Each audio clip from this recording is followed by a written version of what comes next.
Toby.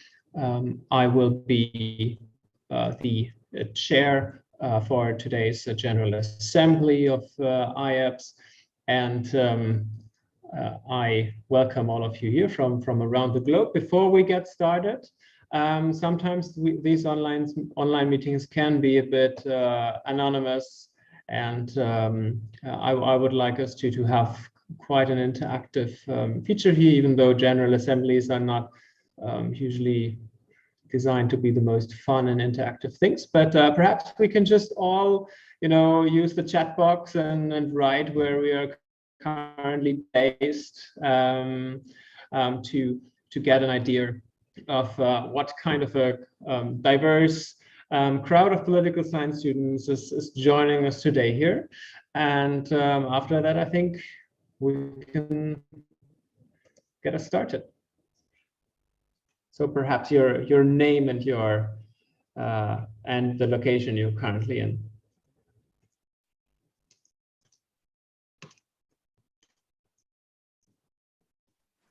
Hi, good morning. Hi, if you can write into the chat box, that would be fantastic. The place and your name.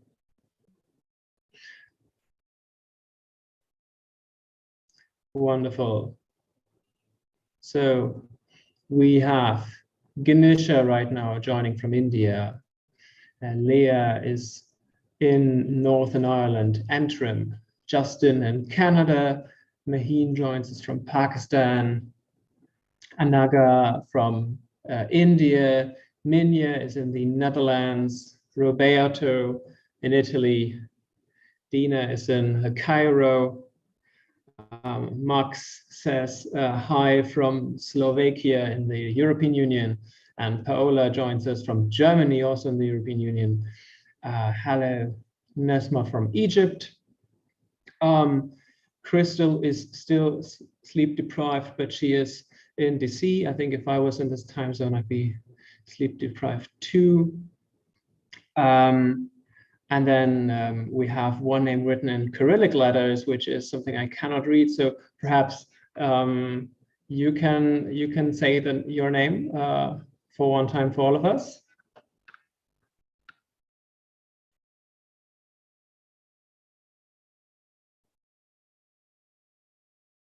Oh, sorry, it has been written. So Vlad from Ukraine, yes. Vlad is love. Wonderful. So good to have all of you here. This General Assembly today is recorded and live streamed on YouTube. So this is something you all should be aware of. However, if you feel free to turn, if you want to, please turn your video off. Of course, this might be nicer for all of us coming together for the next couple of hours, but don't feel obliged to do so. I would like to start, and hi Maxime from Ukraine, by calling us all to order, and therefore kickstart us in for today's IAPSS General Assembly. My name is Tobias Scholz, as I mentioned before, and I was IAPSS president previously. Justin has asked me to support this General Assembly as someone who's not involved actively anymore in IAPSS to chair this General Assembly, and this would be something that would need to be confirmed in point number 2, the approval of the agenda and General Assembly Board. By doing that, we are adhering to Robert's Rules of Order to get a better idea of what that actually means. Robert's Rules of Order, you will find all the relevant documents on the IAPSS website and on the website of the General Assembly page. I, for my part, have been advised to suggest myself, then Justin Patrick and Paola Navarro Villa to be parts of the General Assembly Committee. And I've been advised to recommend to you that we accept the agenda for today's General Assembly. But I invite, obviously, any discussions and motions to contribute to add additional points to the agenda. So I would like to first of all ask all of you whether there's anyone who would like to make a motion by raising the hand in your Zoom function to add an additional point for the agenda.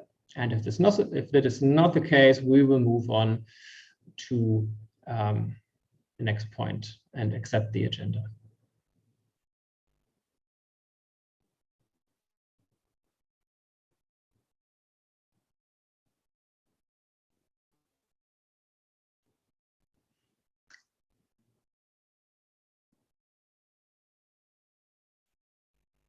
I do not see any motions to amend the agenda. I would therefore like to ask you to confirm the agenda in the chat by either posting yes, no, or abstain.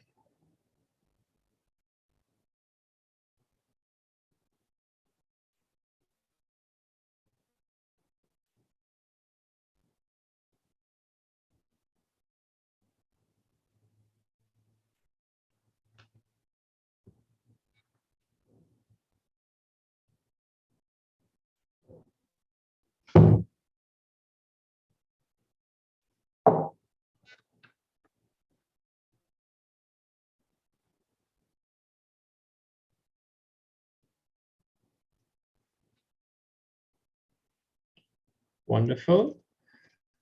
The agenda has been confirmed by the participants of the General Assembly.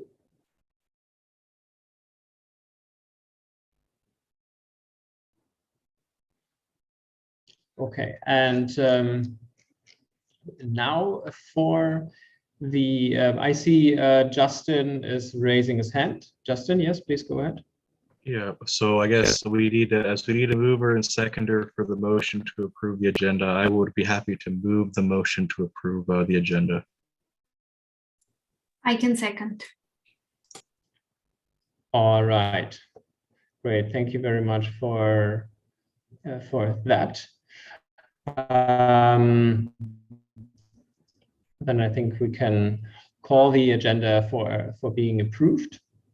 While this was now practiced in the other way around, so let's do it in the correct way.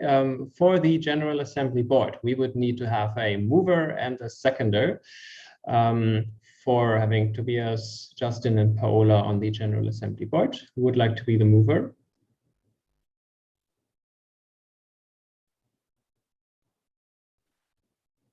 I can be the one. Ganesha Devani is the mover for the motion. I can second the motion. Leah is seconding this motion, which means we can start to vote. Please vote yes, no, or abstain on the General Assembly Board.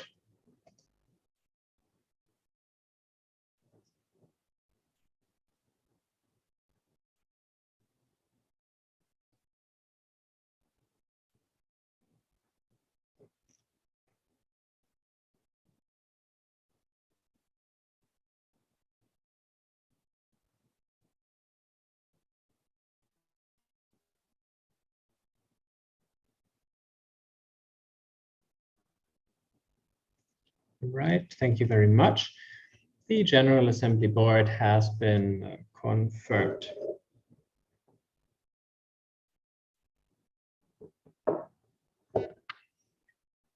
Okay. So, which means we can move on to the third part, the approval of the minutes of May 2021. online General Assembly. The minutes can be found online.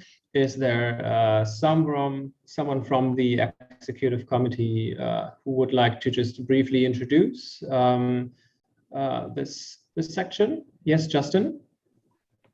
Thank you. So these minutes outline our meeting last year, so our General Assembly and elections.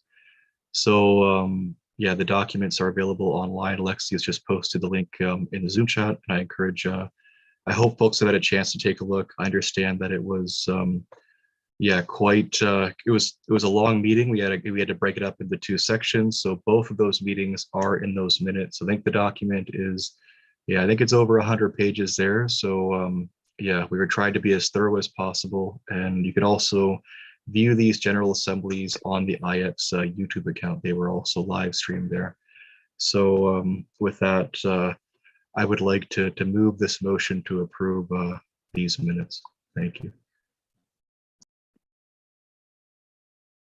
Oh, and Alexi has also posted the vote ballot. So for these kind of longer motions we have that that aren't kind of procedural in nature, we do have like votes on the Iaps website. So if you're logged in with your Iaps membership account, you can vote via the link that Alexi has just posted there. You'll see a little multiple choice, probably yes, no, or abstain, and you can go and make your selection there. And those votes will be up for 3 days, just so members from all the different time zones get a chance to vote there. Thank you.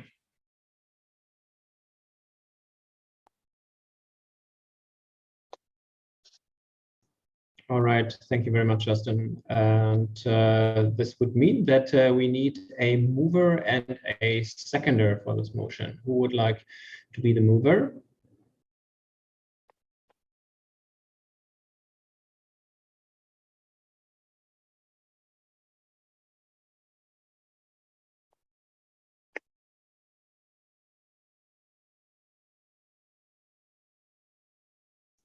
Justin Patrick makes the motion. Who seconds the motion?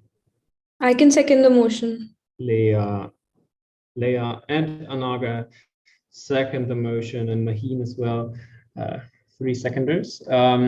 Great. Then the ballot is opened, and you can vote on the minutes of the General Assembly. And if I've understood Justin correctly, then directly on the website this time.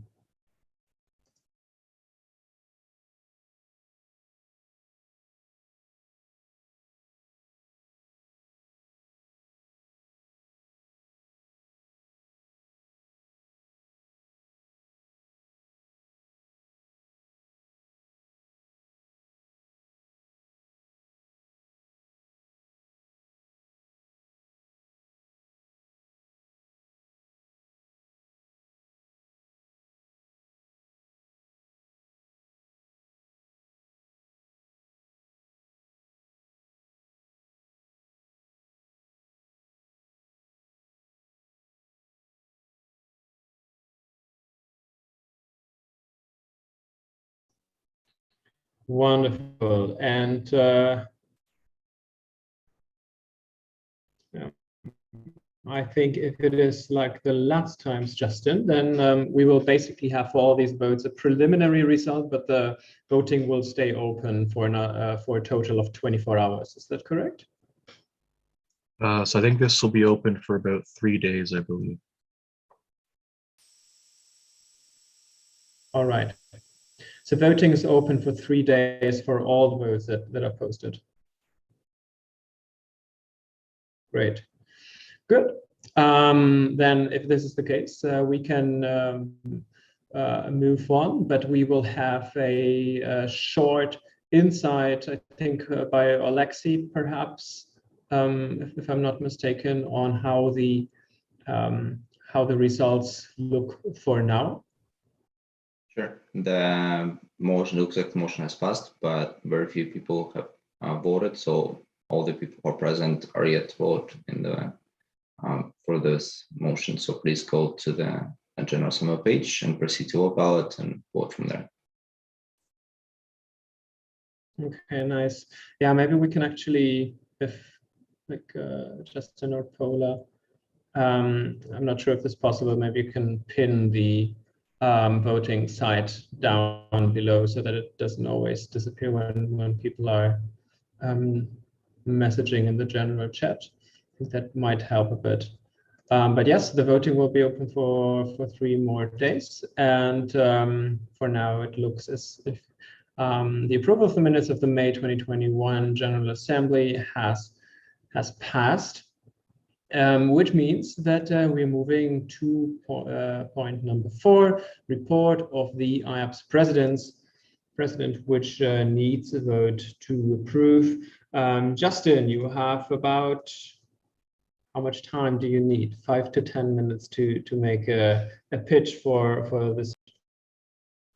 That sounds good. Thank you. So the report is available on the IAPSS General Assembly page on our website, so you can take a look at the details about our progress over this past year. But I'm just going to speak generally to what we've been doing and some of the notable achievements and challenges. So as at the last General Assembly in May 2021, members completed a series of General Assembly votes over the past year or so that initiated a relocation process from the Netherlands to Canada for IAPSS's base of global operations. So over this year, we have been implementing this relocation process from everything from ensuring that the newly incorporated nonprofit was able to have a bank account, a credit card, and hopefully, though we're kind of still finalizing the memorandum of understanding with Concordia University in Montreal, an in-person office space, which will be a place hopefully for IAPSS to store its various items that it has scattered across Europe right now, and also to perhaps allow for some volunteers to, maybe if they want, to work in the office on some very specific things such as grant applications or any in-person events in that part of the world. So we're hoping that this agreement we haven't really had this since IAPSS was in Slovenia in the 2000s up until about 2012. And we're hoping that this might be a way to develop a more grassroots presence for IAPSS, because if we're able to establish this in-person office here, we may also be able to establish similar agreements with universities in other continents, so the IAPSS regions can all, and maybe even one day national associations can also have physical spaces where they can store their items and organize their events as a sort of base of operations there. So this was hopefully be a first step toward achieving this sort of some space for the global community. And in addition, we've also, I guess, so also IAPSS, the credit card and bank account are also notable. We've had some troubles over the past 8 years kind of securing a credit card in the Netherlands, but in Canada, we're able to do this. So before we had folks from the executive committee paying for the bills and then being reimbursed. So now we have the credit card, so folks don't have to do that anymore. So that will be a big step forward. And then most of the operations can now be done online. So no one has to fly to the Netherlands or mail stuff too much. So we just log into the online system for folks in the future, and then they should be able to update relevant information and then be able to continue on there. So in addition, we were hoping that things would go back to in person, but we were still in the COVID pandemic. So we did continue online events. We had a little summer workshop in summer of 2021. We had a small number of participants. It was a new kind of event format, but participants developed a sort of some ideas for papers over the course of an intensive workshop period and listened to some guest speakers and folks who could provide some guidance to help them out with that. And then we also just finished our World Congress that happened over the span of this week. And we had over 100 participants, but we're hoping that in the future, we'll have IAPSS's 25th anniversary, a return to in-person events, including an in-person World Congress, and then the unveiling of the physical office space in Montreal there. So we'll be able to have this sort of three reasons to celebrate, and it should hopefully be an extra special World Congress for folks who are participating next year. And in addition, Ieps has led the charge in getting other student governments of the world together to form a global student government to represent all students. So this is sort of a larger umbrella organization to provide support to Ieps, to provide support to other student organizations to help build, or in some cases rebuild, student democracy around the world and help us improve the services and operations that we provide to our students. So a big reason for this, as we mentioned, I believe during the last General Assembly, was because we noticed that in many areas of the world, student governments have been experiencing decline and collapse. Perhaps this is part of a general trend of threats to civil society in general, but in any case, we're trying to kind of resist this trend and to make the rest of the 20th century hopefully a period of good student democracy and representation. So students of all subjects, including political science, will have a voice in education decision-making, including various policy proposals that are proposed to world leaders through various UN bodies and consultation processes, as well as to provide support to campus and national student organizations who are advocating for more specific policies in their locations around the world. So this has allowed us to, so over 2 years, IAPSS has sort of played a leading role in helping the other organizations through this process. And that's mainly because we are using our political science expertise to help folks out. So I'm happy to say that the first GSG elections have concluded on April 7th, and the GSG now functions as an autonomous organization. So this means we have another layer of support to help the student community. And then as you'll see later on in the agenda, we have a motion to become a formal member of the GSG. So every member of IAPSS will be able to vote for the Global Student Government Executive Committee as well. So it's like a direct democracy route. So instead of IAPSS sending delegates to vote for this, each of you will be able to vote for the GSG Executive Committee. So that should be an exciting way to make your voice heard, and we'll have more updates about that hopefully in the coming months there.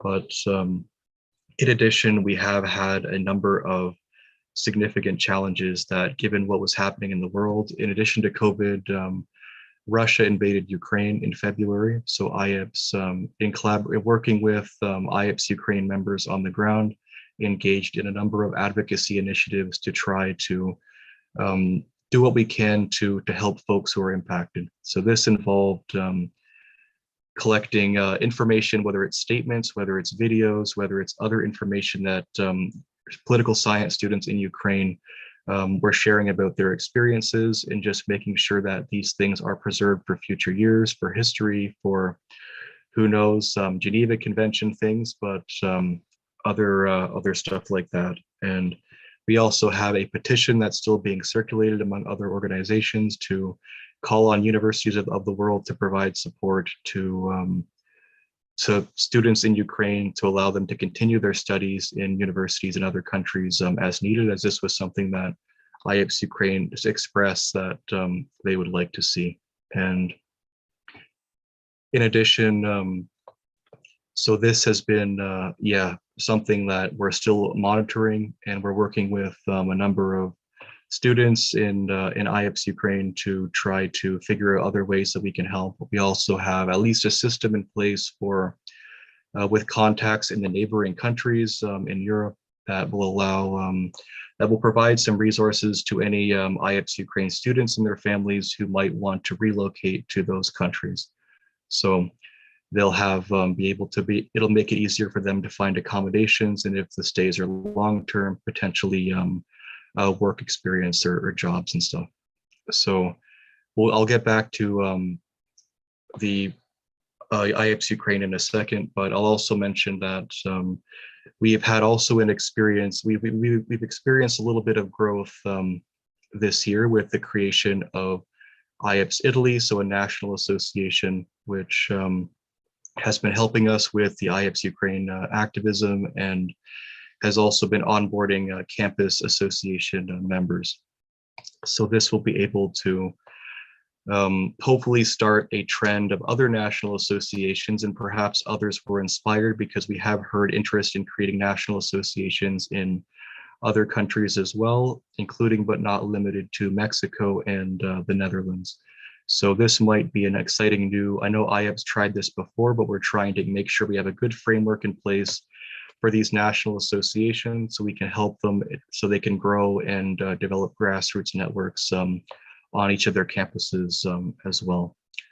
And then another thing you might have noticed is that the Iaps website has been completely kind of rebuilt and with some additional cool features that you might be interested in.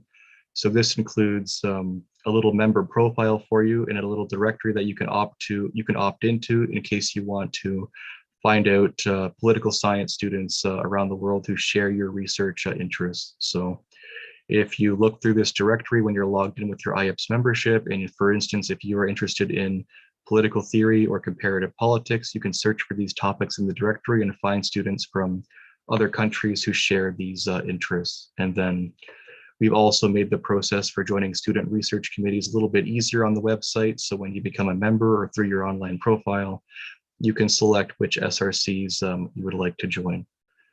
So, and yes, that's been quite an exciting development there as well. And we've also switched to a member subscription model, which will hopefully allow us to have some retention, but obviously members can still opt out at any time from that subscription. So it's just so folks are able to, don't forget about their membership there. But so yeah, we've had, it's been quite an eventful year. It has been a lot of organization building, and we're hoping that this will give a good foundation for folks in future years to provide some in-person events, but maybe using what we've learned during COVID to provide some information or some hybrid events to increase the attendance at these things. So students from all around the world, even if they can't afford to physically be at the event, can still participate. So there is a lot to look forward to. And I'm also going to say it's been an honor to serve you in Iaps as your president, and I'm happy to hand things off to the next generation of students. So I'd just like to, and also I'd like to thank the entire Iaps team, so my fellow executives, for all their work, whether it's building the website, organizing the World Congress, as well as all the global coordinators, all the regional teams, all the student research committees, all the folks in the various Iaps global departments, the Iaps publications.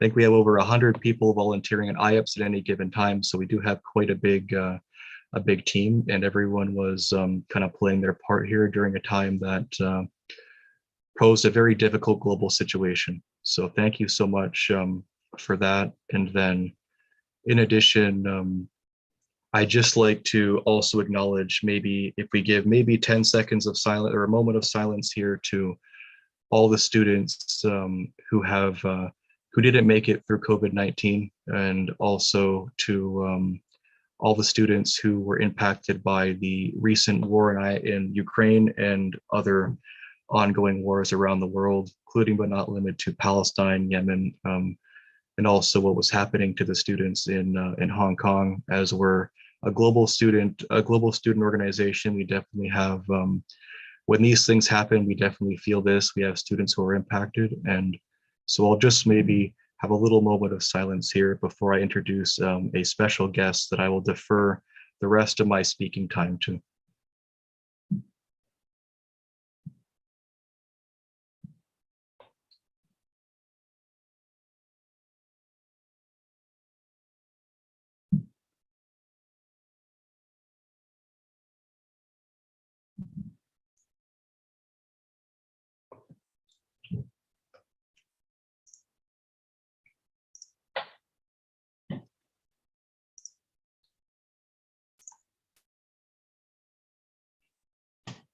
All right, so with this, I would just ask if Victor is here from Ieps Ukraine. Yes, I'm here. Good afternoon. Okay, thank you so much. So I'm just going to give you a quick introduction, and then I will hand things off to you for the rest of this item on the agenda, so you can have the floor. So Victor Kovalchuk is the chairman of the Kiev branch of Ieps Ukraine. and he is here. I'm going to defer the rest of my speaking time to Victor so he can provide some information about what IAPSS Ukraine students are going through in the current conflict. So he is also a student of the Taras, I'm going to try to pronounce this correctly, Sevchenko National University of Kiev. And without further ado, Victor, the floor is yours. Yes, thank you. First of all, it's a pleasure to see all of you, and it's a great honor to have a speech during this occasion. I wish you all have a good and peaceful day. My name, as Justin said, is Viktor Kolchuk. I'm the head of the IAPSS Ukraine Department of Kiev, and I'm speaking on behalf of all of my colleagues, and what is more important, on behalf of all of Ukrainian citizens. We want to thank you for all the support you've shown towards our country, because after 24th of February, our lives divided to what was before and after. We are facing the biggest aggression towards the sovereign country in Europe since World War II. Millions of people left their homes and were forced to become refugees. Huge number of people are still living under occupation with fear of terror from people with guns in their hands. All these protests and rallies all over the world warm our hearts and become a steel pillar to us in a merciless time. We are thankful for all the help given to our students, scientists, and young people in general found education abroad to continue their lives. We want to thank Justin Patrick, Alexei Zagreba, and Alexei Vasilevsky for getting in contact with us to help as much as the IAPSS organization can. Thank you for speaking about Ukraine, for telling the world about what happened in Bucha, Irpin, Mariupol, Kharkiv, Chernihiv, Kherson, and many other cities of Ukraine. Right now, our country is standing on the defense of human rights to choose their future and their identity. We are protecting the principles of democracy and standing against totalitarianism in 21st century. It kills our kids, destroys our houses, gets our lives, but we will stand and we won't give up, because we know that our freedom is priceless and the world is standing on the principles we are defending. We are looking forward to see you on the World Congress in one of the Ukrainian cities, and we want to meet you on the next year Congress in Buenos Aires. But right now, as young political elite of Ukraine, we are doing all that we can for our victory. As our president said in front of European Parliament, life will win over death and light will win over darkness. May peace be upon you and the truth be heard by the entire world. All right, well, thank you so much, Victor. And I guess with that, if folks have any questions, they're welcome to ask in terms of my report there. And I guess, Toby, I'll hand things back over to you. Thank you very much, Justin, for your report, and great thanks to you, Victor, for giving your insights into the situation of political science students in Ukraine. That was a very powerful statement and also a very sad statement. And I would, in the name of everyone here present, thank you also for being here and giving us this insight. And thank you, Justin, for also providing Victor with this platform at that moment of time. Having said that, I invite everyone who's present here right now to make comments on the report that has been made on the IAPSS year 2021-2022. So if there is any interest in discussing individual aspects, or if something has not been covered yet, then please raise your hand and we join into a discussion on the report by the president.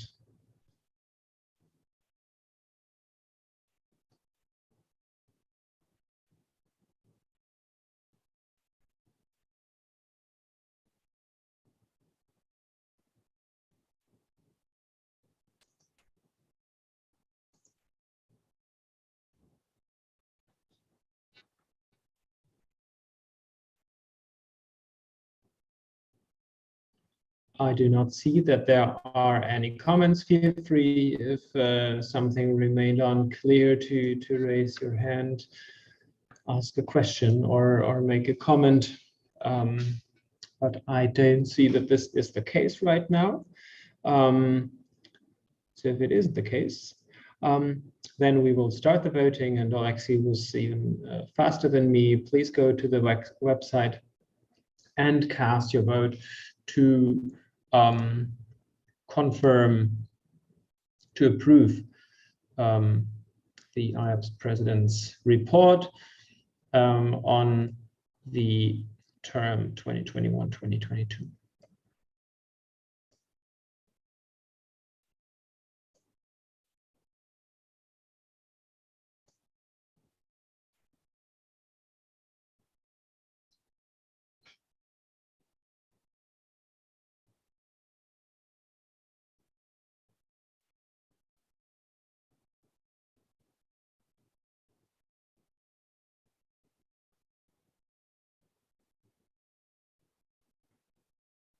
And in about 30 seconds, I hope that Alexei, you perhaps could give me a short update on how the vote is going.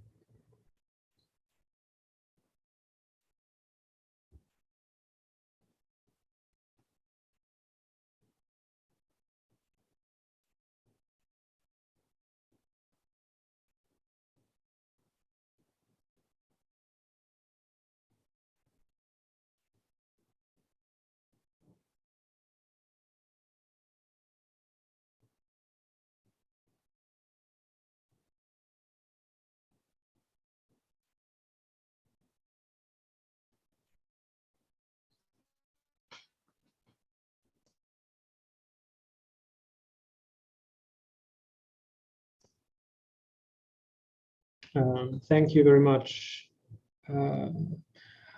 We have mostly yes votes, but only few of you have cast their vote yet. So please, as we move forward, don't forget to cast your vote so that we can actually take the democratic rights that we have here as members of IAPSS and actually use them during the General Assembly. So we are moving forward then to point number 5, report of the IAPSS treasurer, which also needs to have a vote of approval. I was told that hopefully the IAPSS treasurer will join us. I don't see him here right now. Justin, do you know whether he's coming? I just sent a message there, but just in case, I can maybe give folks a brief overview of this. So the reports for both the past financial year and a proposed budget for the next year are provided. And so as you can see from the financial report, we were able to generate, after the completion, like the implementation of the relocation process, we were able to gain a good amount of revenue from the General Assembly that will allow IAPSS to sustain itself for at least the next year or so. And that will give the next IAPSS elected representatives a good buffer that they can use as they prepare for in-person events.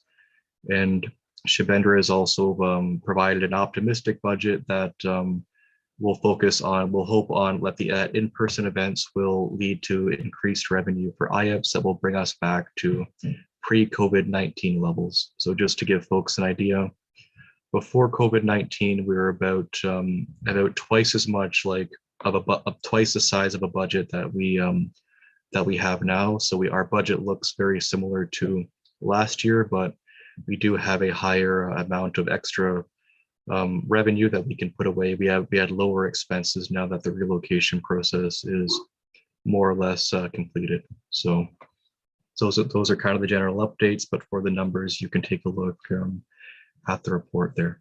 And if Shubhendra shows up, I guess, in the next minute or two, then perhaps he would be able to provide some more detailed insights on that. Thank you. All right. I mean, actually, I wouldn't feel comfortable of, you know, starting to approve the financial report.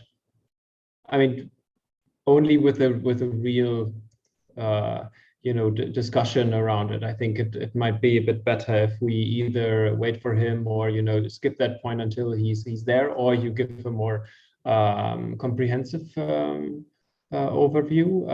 So that is up to you, Justin. But I think it would be great to have in any way, in any case, have it discussed to the extent that it deserves to be discussed. So if you like to go more into detail, or if you prefer that we put this point farther to the back of the agenda, what do you think? I think that Shubendra might be joining in about a minute or so. Oh, I'm just gonna double check that, but if folks have any questions, feel free to let us know. He's joining now. Okay. All right, good timing.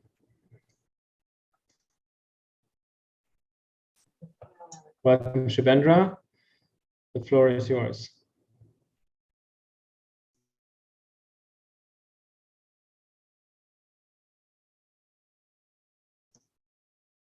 Hello, Shubendra.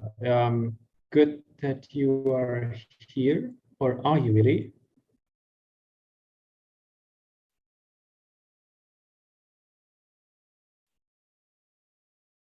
I saw that he joined, now he's gone. He's probably having some connection issues. Should be here in a second.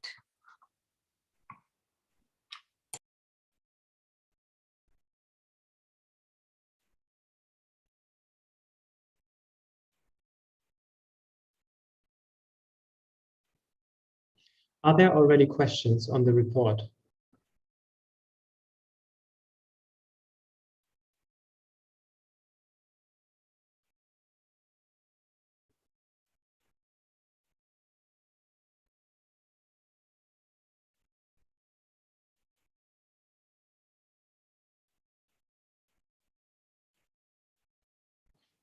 Good afternoon, Shubendra. If you can hear us, the floor is yours. Justin has briefly introduced the financial report, and we are looking forward to hear your detailed insights into what you have been up to. Thank you, Tobias. Thanks, everyone. Sorry for being a little bit late. So this, I will give a quick summary of what the year was and the achievements which we had and the areas which could be improved further in the next tenure by the treasurer. And after that, I'm open to the questions which any of you might have. So this was an interesting year for Iaps. We moved from Netherlands to Canada as a legal entity, which also meant that all our financial operations were closed in the Netherlands, and then we restarted them in Canada. This was a very good thing for us because in the Netherlands, we were using quite outdated setups of bank accounts and software. In fact, a number of bank accounts were connected to personal individuals who were part of the ExCom in, let's say, the last 4, 5, 6 years. And at the same time, some of these accounts were not even business accounts, but let's say more personal setup. It was very difficult to retrieve or change them. We took this opportunity of moving to Canada to clean up everything and professionalize the IAPSS financial setup. Now we have bank accounts in the names of let's say the IAPSS legal entity. All the latest ExCom members are registered in the new Chamber of Commerce. All bank accounts are set up with business type accounts. So so when people change and new members are added, those things can be managed easily. We will not be dependent on a specific individual for any change or update. And what we also did is we used this opportunity to let's say set up things in a proper way in terms of the legal entity. which means in the Netherlands, we were set up as an association. And in Canada, we are set up as an NGO. What this does is it ensures that we are open to various grants and government support which could be available for our activities. This was not the case in Netherlands because of the wrong legal entity registration. In the future, this can help us to tap into a lot of more funds. And the last thing which is good to consider is finally, by the end of this mandate, we are financially positive. There was a time during this mandate, especially in the first 6 to 8 months, where we did not have enough cash. And it was because of the contribution of the president and the secretary general and the treasurer that we were able to keep things running operationally, the websites, etc. Part of it was because of, again, as I mentioned, the improper setup of financial things in Netherlands. We had credit cards, but they were not working. Iaps credit cards, so personal credit cards had to be used to pay for the website. And part of it was also because of, let's say, not having enough financial oversight for planning, again related to not having a clear view of what is being spent, etc. With moving to Canada, these things have been improved, so it will help in the future. But already you can see that we see a better oversight of finance, and that has helped us to plan better and turn to financial positive numbers.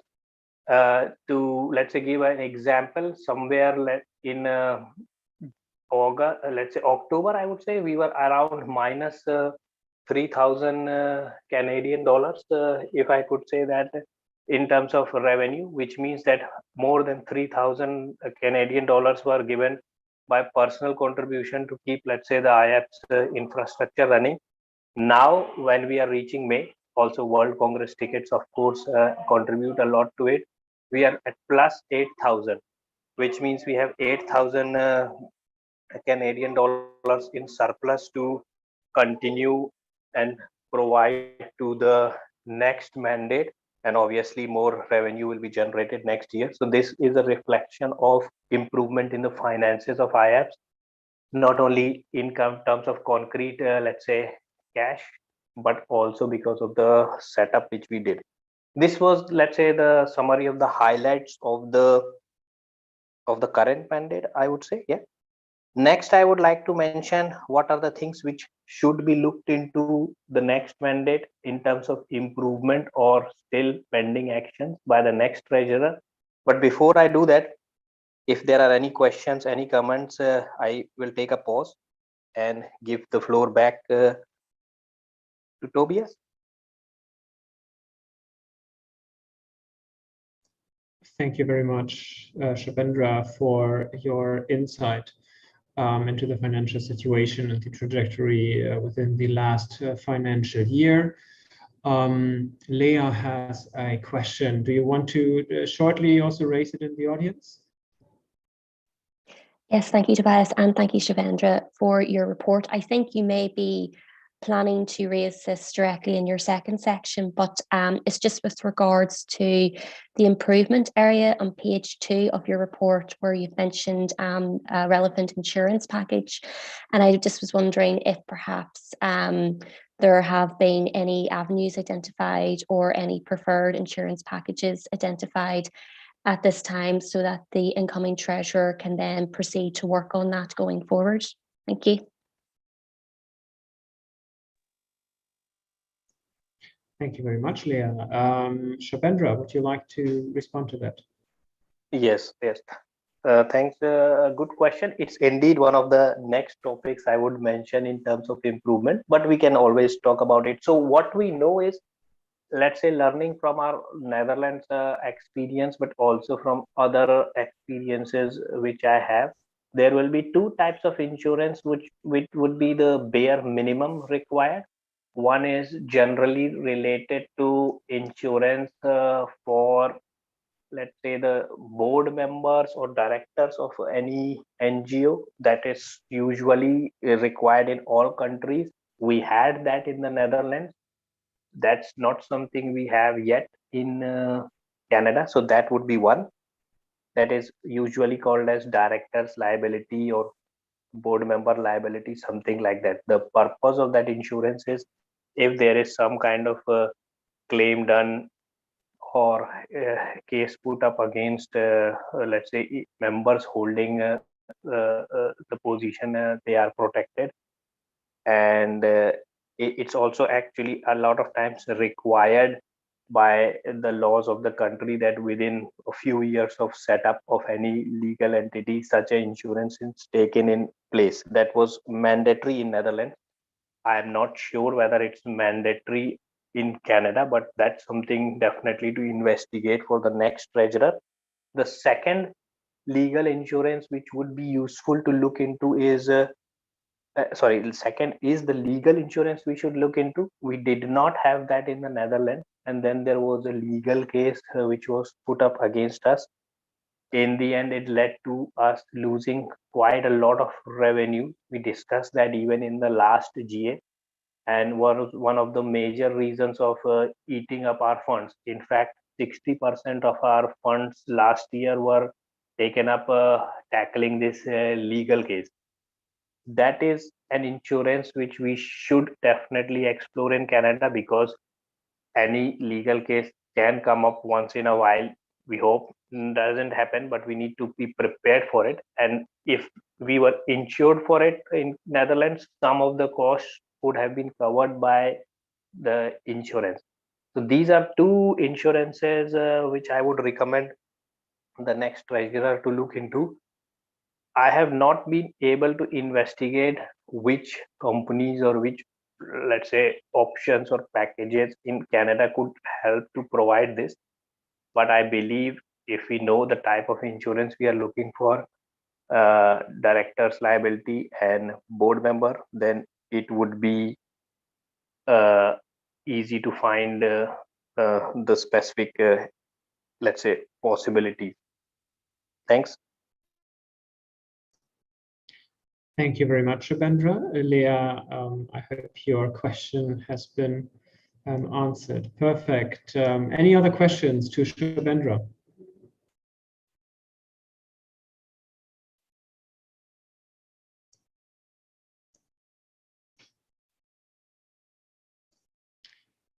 I don't see that this is the case.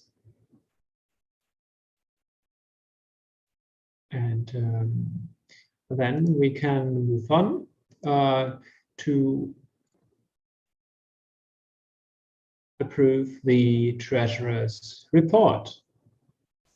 So please go to the website and you will find a link for the voting process. And because it's actually, yes, please. So sorry, I may have not been very clear. I still have a few things to say, which is related to the improvements which we should do in the next mandate in the financial area. Yes, but that is point number 5B, right? The draft budget for 22-23. It could be taken in that. Yeah, all right. I will wait. Thanks. Okay. Yeah, no, I mean, this was actually what I was leading to right now. So we can, you know, while everyone is voting, because it's still the same point, maybe you just go on and make your comments on the draft budget. Yeah, thank you. So yeah, one of the things we should, I would like to start with the areas which we could improve in the next year. The one point was already discussed now because of the question. We need to have the right insurances in place. Otherwise, we risk losing a lot of, let's say, financial revenue on such things if they occur. The second would be, let's say, within the financial team, perhaps, or maybe within some other team, we should set up a small sub team for looking at grants, because now we are registered as an NGO in Canada. So we are eligible for very, let's say, many types of grants. And if we could tap into a few of those or even one of those, we might get enough revenue to run our operations successfully for a few years. without even having to count on the revenue which we generate from World Congress. That would help IAPSS to expand and grow much more by putting funds in different areas. Earlier, such funds were not possible because we were registered as a association in Netherlands. That has changed. So we should definitely, if I could give one thing only for the next treasurer to look into, it would be this, even more than the insurance, setting up a team to tackle what funds are there, which ones are, let's say, which are the ones for which we are eligible, and how do we actually make that happen by writing the right, let's say, application, etc. That would be something which would help us to grow to the next level, the funds. The third would be, in general, budgeting and let's say financial tracking is a bit isolated activity in IAPSS, if I can say that. When I make the budget, I am not, maybe it's something for me to also improve, but in general, teams are not really connecting with each other so much to share how much budget do we need, what type of resources do we need for the next year. And because of that, budget is sometimes not reflecting that much accurately what happens in the whole year. And that's also the reason why we are not able to sometimes use finance to steer our let's say activities. So that's a recommendation to the next treasurer.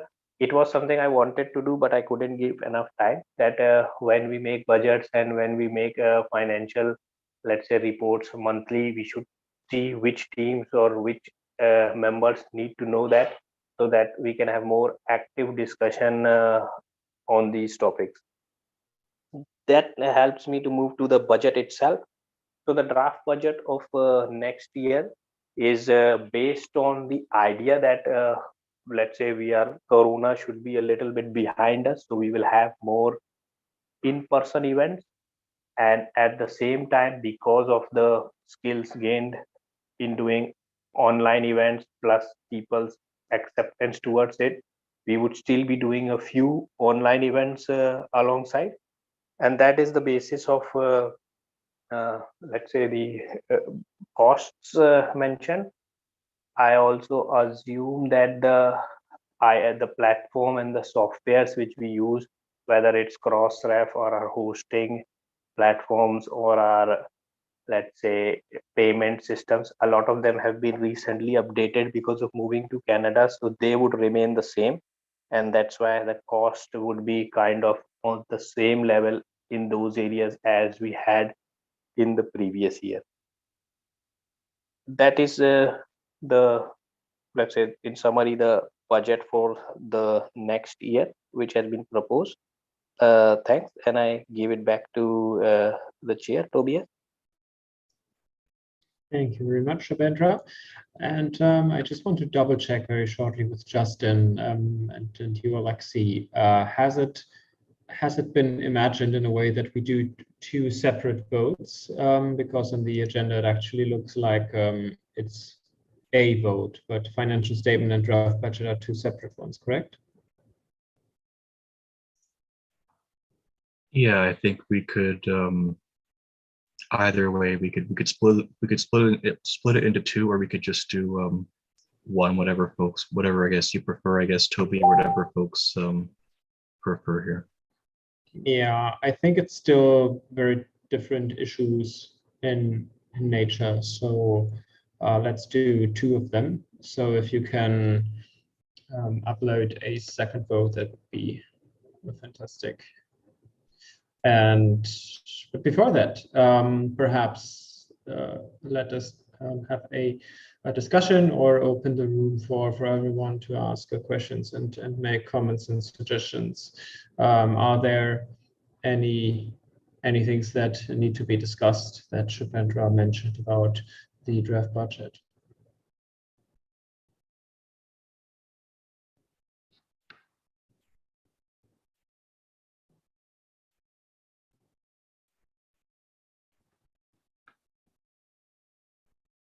Not many comments and questions today. Well, all right, then I hope The vote will be uploaded soon.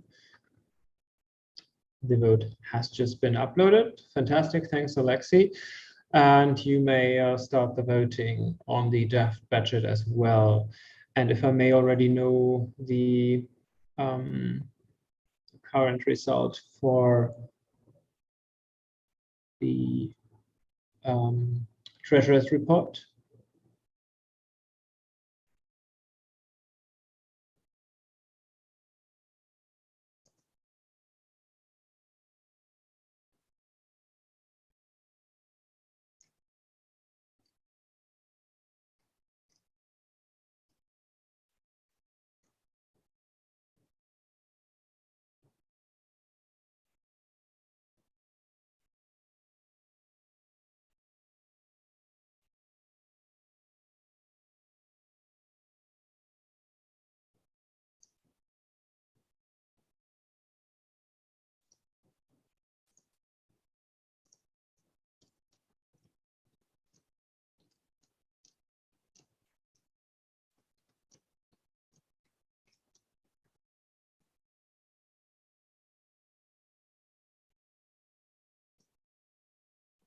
I hear that the votes are slowly coming in.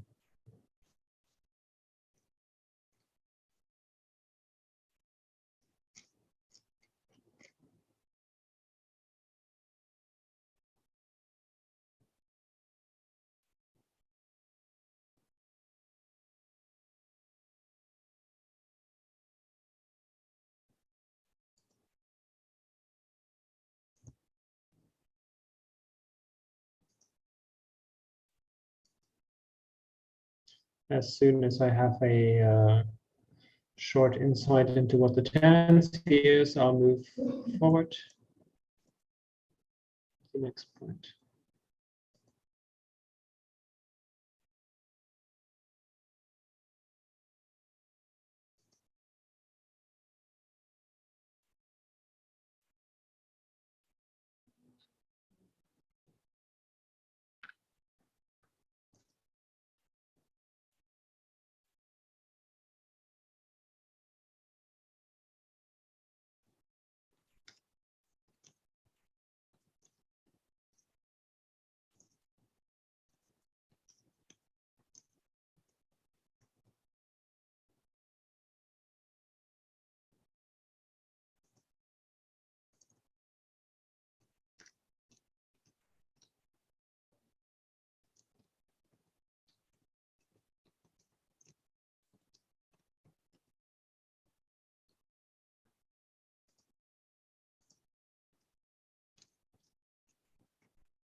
All right, I still don't know what the result is. If I know, I will move forward.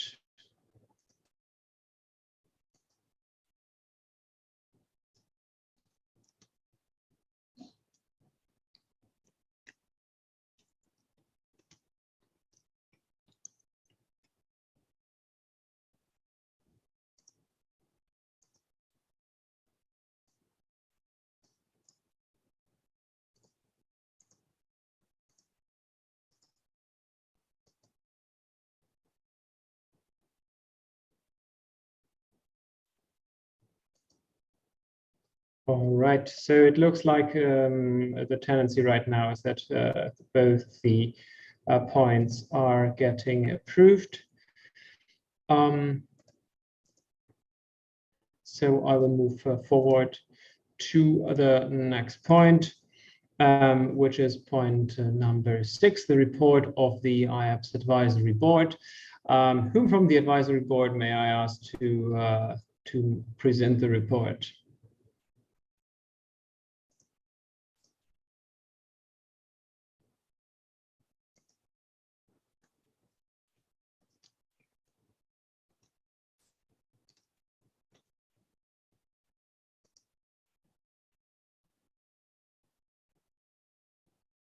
Is there someone from the advisory board who would like to make to pitch what has been done in the last year?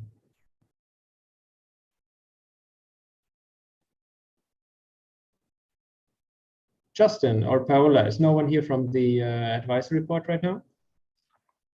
I don't believe so. I think something came up and they weren't able to make it, but the report is available online on the website there. All right. Does someone else want to say something about the advisory board from the executive committee to just give everyone an idea of what has happened, even though it's not the real advisory council, but you then making the comment. Sure. So I can maybe speak to it briefly. So the advisory board provided a report, and they highlighted that COVID-19 and the war in Ukraine have added another layer of complexity to the current global situation, but which has affected IAPSS finances, sort of like, as I mentioned during the president's report item. So we've had less revenue due to COVID-19. We're just stuck doing online events. So this does impact our revenue a little bit, but however, in terms of the relocation and stuff, they highlighted that Shubhendra, the treasurer, provided updates to the advisory board on a regular basis at different points during the year to update them on the finances and how things were doing in terms of the bank accounts and stuff. And they do have some recommendations. So recommendation number one, just like what Shubhendra recommended, they recommended to expand the finance department of Ieps to focus on things like grants and stuff, so we can get some additional revenue in the future. And then there was also a recommendation number two for long-term financial planning. So they would like to see some more long-term reports, maybe on a multi-year level, perhaps, that can be passed on from year to year and then adjusted as needed. And then there's they also called for, I guess, more meetings of the advisory board in the executive committee. So there can be, that's recommendation number three. So we can provide, I guess keep making sure that the advisory board remains active and that there's other things that they can kind of be kept more up to date on day-to-day operations and stuff. They suggested meeting every 2 months to in the future. And then recommendation number four that they present was a continuation of online events. So they recommend that even though things may go back to in person, they would like us to keep doing online events in the future in addition to the in-person ones, because of the expenses students have to pay to travel to the in-person events. Not everyone may be able to attend these. So by doing online events, or at least some kind of hybrid model that perhaps that I mentioned in the president's report there, it might be more, we might make these events more accessible to political science students. And then also, inviting like senior professors and experts, just as we have been doing at a number of our online events and stuff. And then number five in terms is continuity. So they advise that all necessary bureaucratic, financial, and legal matters related to Iaps, especially during the transition from one mandate to another, are handled effectively and perhaps with a standing document outlining all the necessary tasks that Iaps executive committee members have to do to keep the association functioning. Some kind of master document, so to speak, would be, they think that would be a good idea. So those are kind of their five recommendations that they've made, and you could take a look in their report, which that provides their exact wording on how they phrase these things. But that's the synopsis, and Toby, I'll hand things back to you.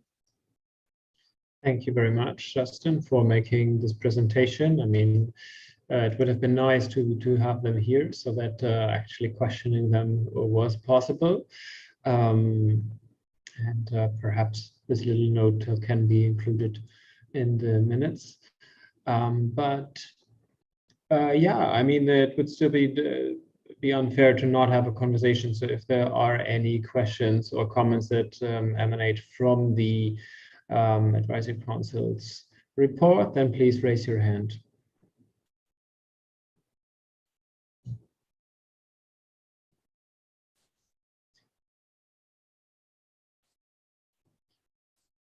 I do not see that this is the case. So I would like to ask Alexi to put the vote online for the report of the IAPSS Advisory Board, because this also needs an approval by the General Assembly. And while Alexi's doing it, he has done, thank you very much. We move to point number 7, the legal framework amendments and motions, where we will discuss now 6 different motions. And I would like to hand the floor over to Justin for motion number 1, ruling personal issue motions out of order automatically.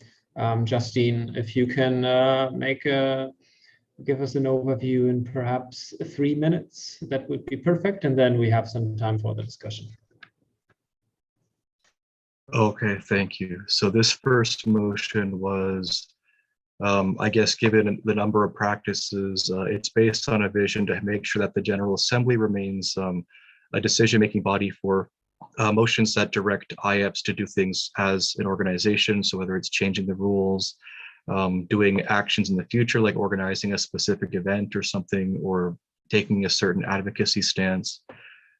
We have had some motions in the past that have been a bit problematic in terms of, for instance, members asking IAPSS to give them money personally and stuff, or I guess bringing issues of perhaps an HR nature into the light of the General Assembly, which may expose IAPSS to legal liability. So in terms of to try perhaps address this, the motion proposes to have it so the chair can automatically rule these motions as out of order if they kind of are just like personal in nature and not about IAPSS as an organization or something, if that makes sense. Thank you very much, Justin, for presenting motion number 1. Are there any questions or comments on this motion? If this is not the case, then I would need 1 person to make a move and 1 seconder, please.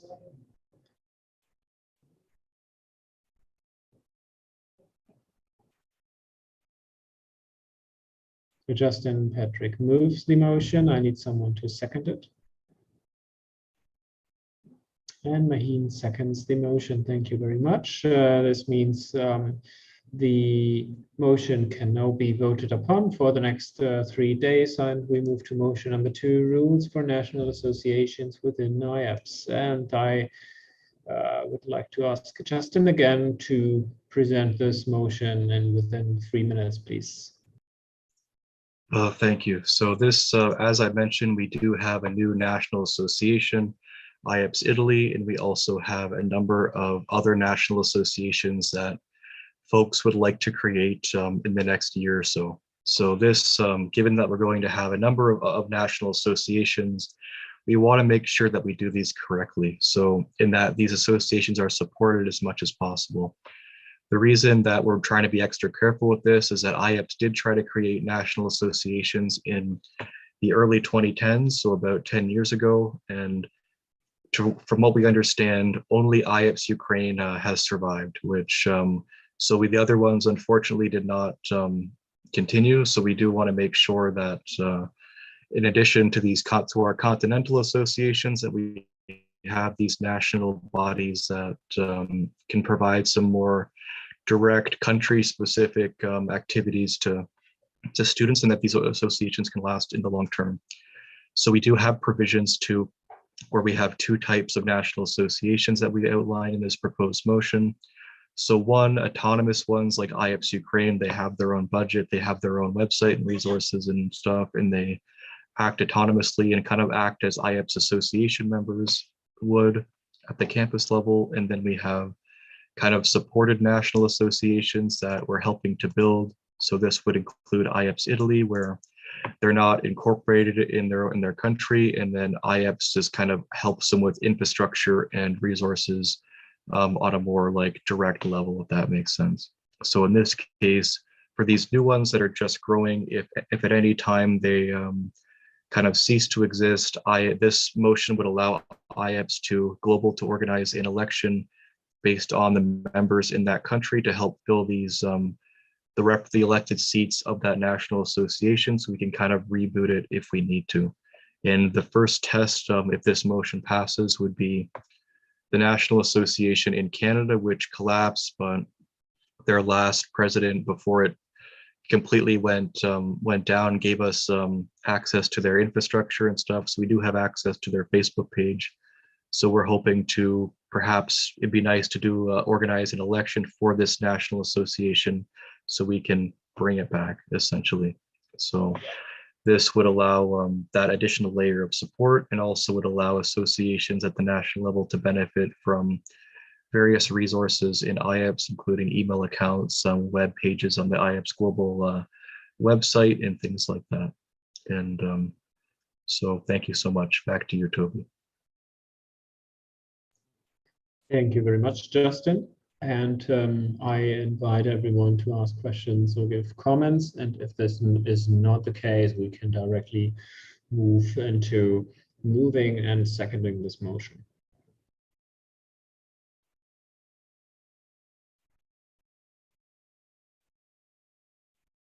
Justin Patrick makes a move.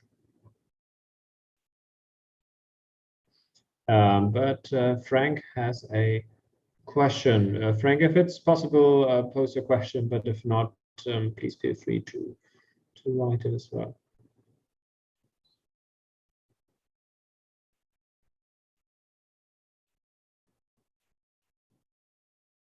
Thank you very much. Frank is typing his questions.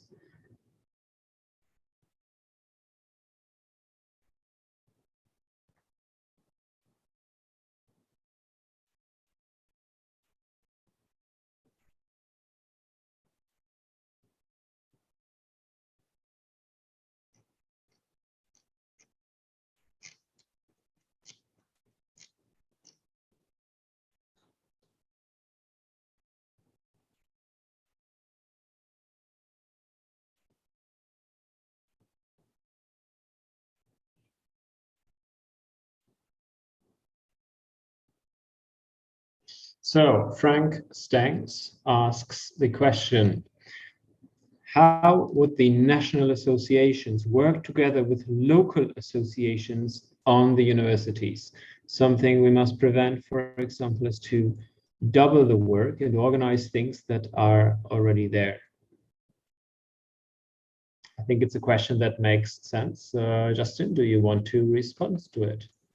Yeah, that's a good question. So the way it would work is that if it's IAPSS Ukraine, for instance, IAPSS Ukraine has a number of campuses, that campus level associations that it oversees. So they all kind of join IAPSS as a group, just as an association member would, and they oversee those campus associations kind of autonomously from IAPSS Global.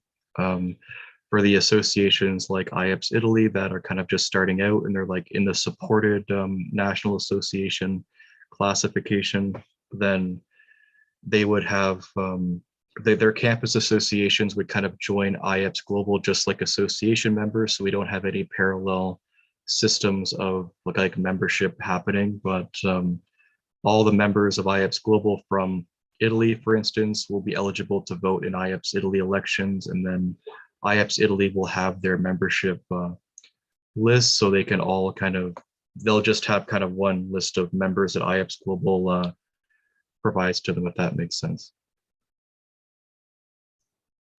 Thank you very much, Justin. And I think, Justin, you still have a legacy hand in the air. So if that answers your question, Frank, we can either take further questions or take it from Justin's motion to move. All right, so we have Justin to move this motion. Is there someone who would like to second this motion? And Maheen seconds.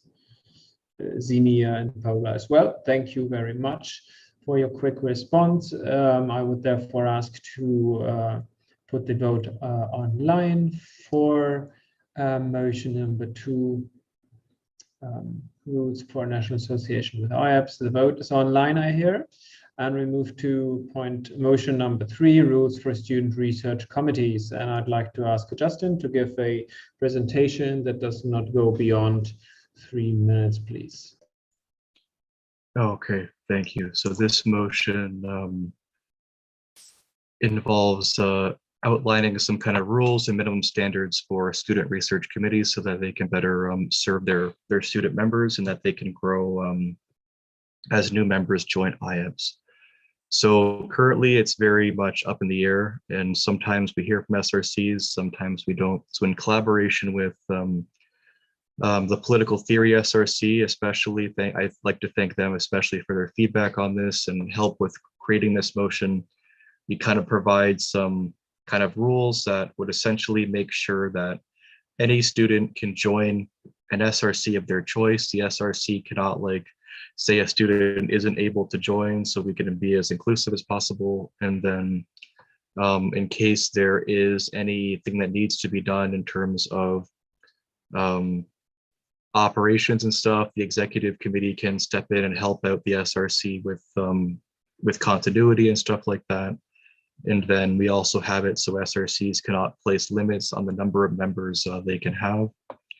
And then we have a process for creating SRCs. So we have a couple different ways to do it. We could do it through the General Assembly. The executive committee can vote to create one, and then individual members can, if they want to create an SRC, they can reach out to the elected reps and Ieps and say, we'd like to create an SRC on this topic. And then if there is student demand, then folks can do the votes on creating those. And then we have processes there for selecting SRC chairs, duties of SRC chairs. So they have some responsibilities to organize some initiatives and stuff.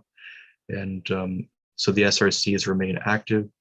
And then we also have if interest in an SRC wanes and it becomes inactive, then there's a procedure to either kind of reboot it or we can discontinue it. So this kind of just makes things a bit more specific. It makes it provides a little bit of accountability to make sure that in support to the SRCs to make sure that they can do activities, that they can kind of grow their memberships as new students join Iaps. And this kind of works in tandem with the new Iaps website, where when a new member joins, they have an option to pick which SRCs they would like to be a part of. So yeah, so just for folks who are maybe new to Iaps, the SRCs are kind of like the subsections of other parts of that other political science associations have that focus on aspects of political science like political theory, comparative politics, things like that.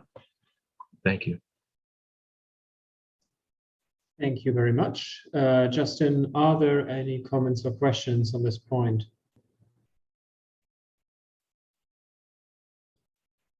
I was hoping that Max is asking a question. Please go ahead, Max. Yes, greetings to everyone, and thank you very much for all the work done on this GA as well as on the individual motions we are discussing now. I just thought to come in, as I used to be an SRC coordinator basically several years back in 2015, if I'm not mistaken. And I have a little bit of a concern having read this motion that it sort of limits perhaps a little bit too much the academic freedom of the SRCs, which are, first of all, in my understanding, research-based organizations or bodies within Ieps, and especially this provision that SRCs can at any time be overruled or be subject to decisions of the GA. Even the advisory board and the executive committee is still a little bit too strong, to my personal opinion, in terms of potential restrictions on academic freedom that might arise in case these bodies at any point would be, let's say, taken over by individuals who would not necessarily support particular research agendas. So that's just a remark perhaps to make in regard to academic freedom. But of course, if this was consulted by the current SRCs, and this is something that the current SRC members themselves are supporting, then certainly there is ground to raise it. And it's very good to see that in this way, the SRC certainly would get more institutionalized within Ieps. So just one little remark, perhaps for further interpretation and consideration of this motion, especially if it gets approved. Thank you. Thank you very much, Max. And I see that Justin wants to respond to that. Thank you. So I guess the main reason for that those clauses was, I guess the ideal was not to like kind of police content that the SRCs create, but rather to, I guess, intervene in cases of governance. So we did have an issue this year where there was an this mandate where there was an election that an SRC had. There were some concerns about how that election was conducted within the SRC. So Iaps Global had to kind of organize an election on the website and everything. So we might want to maybe clarify, I would welcome perhaps some amendments to just specify that this involves like SRC, like the governance of SRCs and like their processes, like elections and decision-making, were like if they're active or inactive, as opposed to like making rulings on what kinds of content SRCs can create, if that makes sense.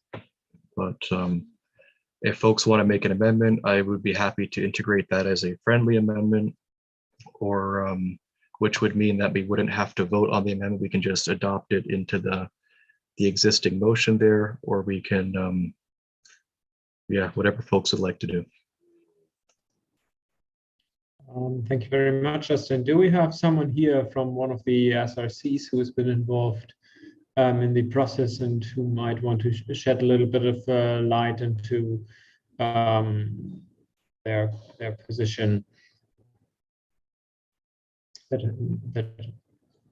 might help us a bit? If not, then I'd like to ask Max. Max, has your question been answered, or would you like to take Justin's comment as an invitation to make a suggestion or a motion? Yes, yes. Thank you, Justin, for the response. No, I think we are on the same page in terms of the substance. It's just the reading of this particular provision. I think it's paragraph number 6. I think it's very, very extensive and can be read in the way as I highlighted. So I would perhaps suggest to amend paragraph 6 then to say SRC shall govern themselves but are accountable to IAPSS members on the basis of principles of sound administration. And this is what I understood from your response is where this provision would be aimed at, so that the SRCs must function and in a sense need to deliver the services that they promise to deliver, but it's not about the interventions coming to the SRC. So perhaps in this sense, it's a little bit more general provision, but at the same time, maybe highlights that it needs to be only centered on administration in case there is some kind of an intervention coming from GA, executive committee, and so on.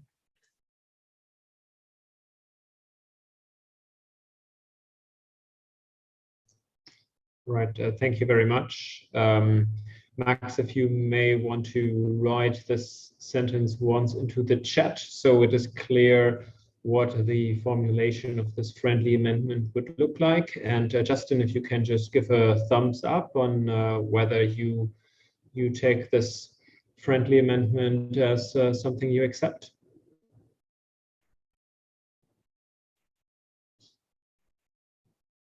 Fantastic, thank you very much.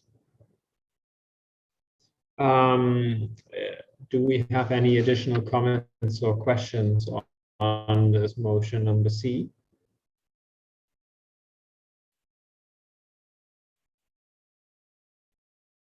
I do not see that this is the case. As this is a friendly amendment, we do not need to have a mover and a seconder. So paragraph number 6 is directly included into it. But where we need, I see that we have one question or comment by Irene.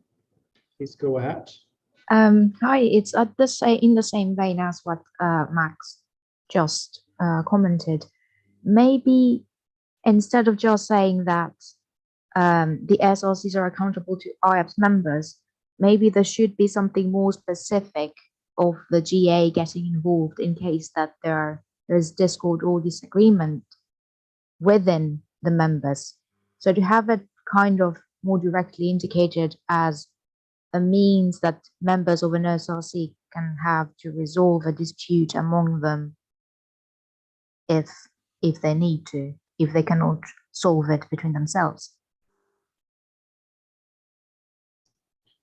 Would you like to make a add one sentence to it, or would you like to change the phrase of how it's written by Max?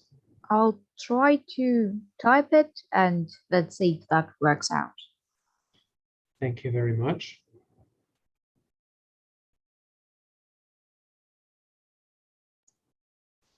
So let us just wait for a couple of seconds.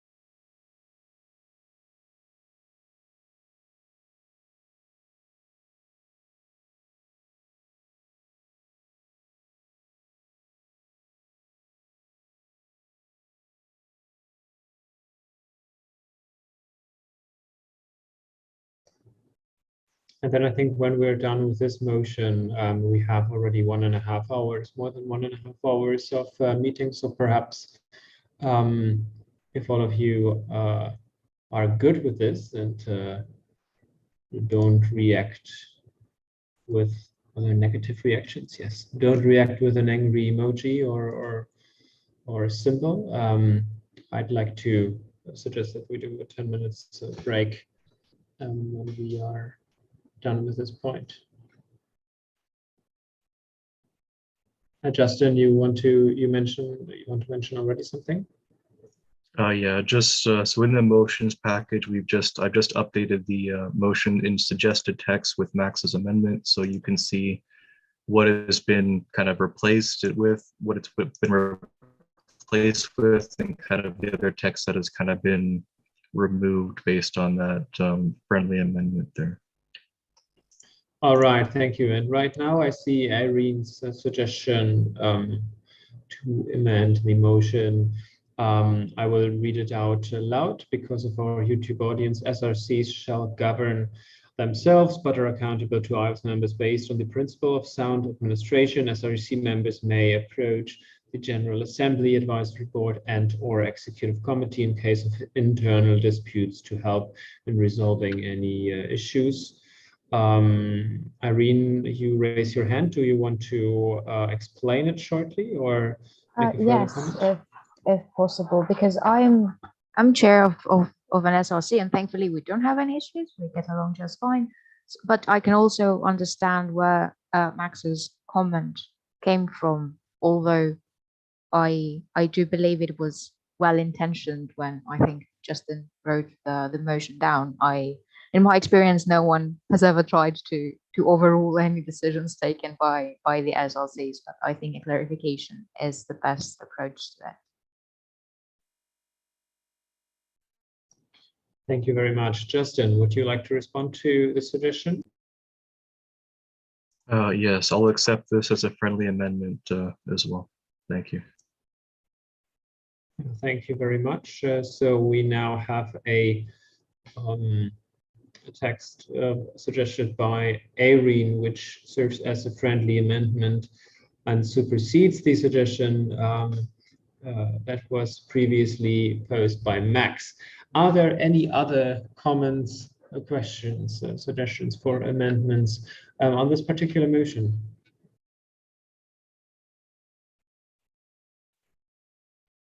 I see that this is not the case, which means that I would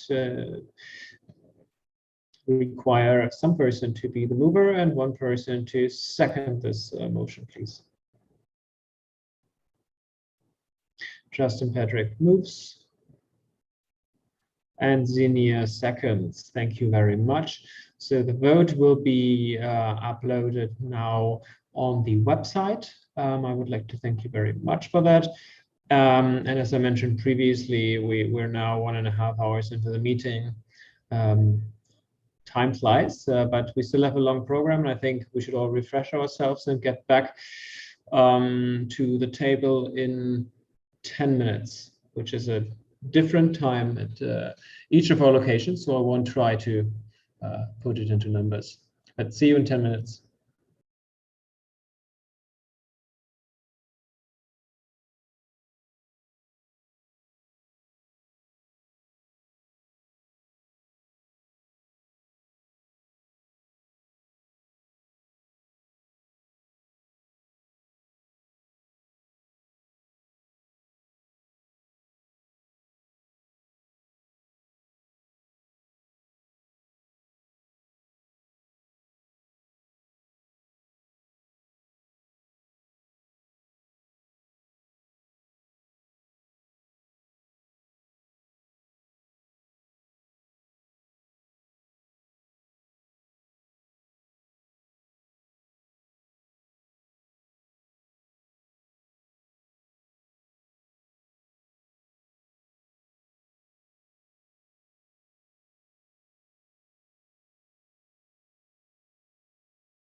Hello and welcome back. I hope you are slowly back to your tables so that we can actually start with our second part of the General Assembly.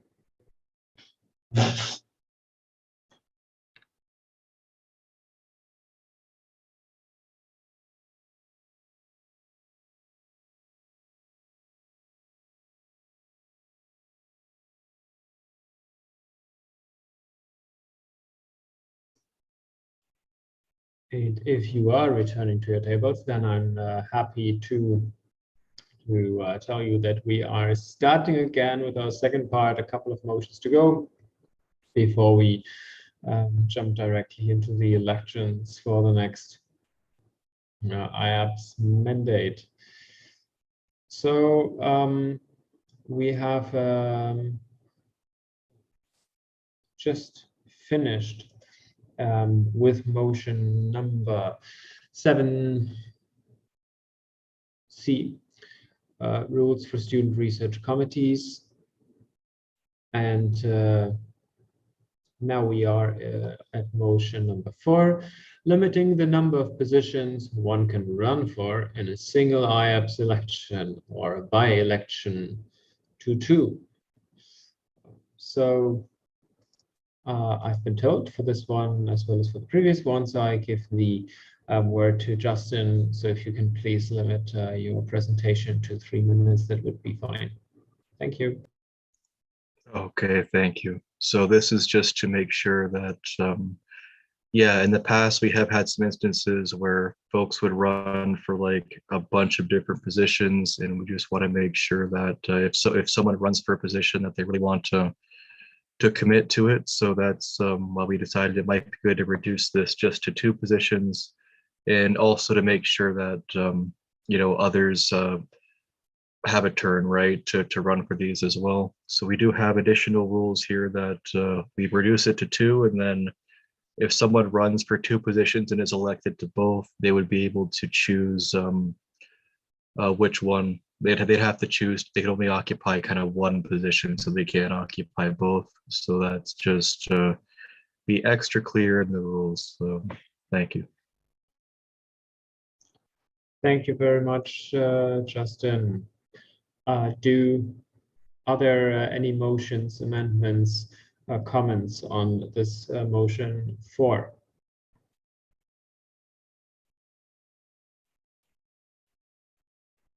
I don't see that is the case. Then I would ask someone to move this motion forward. And Justin Patrick moves this motion forward. Is there someone who would like to second? Paola seconds this. Maheen seconds this as well. And the vote is up. Please raise your vote. Take your vote online, and we're moving to motion number E. Default currency used in the documents of IAPSS. And I hand over to Alexei for a short presentation of up to 3 minutes on this motion, please. Thank you, Tobias. The motion is rather simple. Currently, our documents have been rewritten in accordance with Canadian Non-for-Profit Corporations Act, but some of the parts of it are legacy from previous documents that we used in Europe, and therefore they're still mentioned euros. However, since the recall of the website, we began using United States dollar, and we also moved to Canada. All the purchases, that the money from purchase on Iaps website are converted into Canadian dollars, but they are the prices are stated in American dollars for the ease and convenience of our members worldwide. And the United States is the United States dollar is a currency commonly used in international trade, and given that we already display prices in USD, just for the sake of formality, we want to update the documents, and everything that is going forward will always be in United States dollars, not in euros. Thank you. Thank you very much, Alexei, for keeping it crisp and short. Are there any amendments, motions, or comments on this particular motion?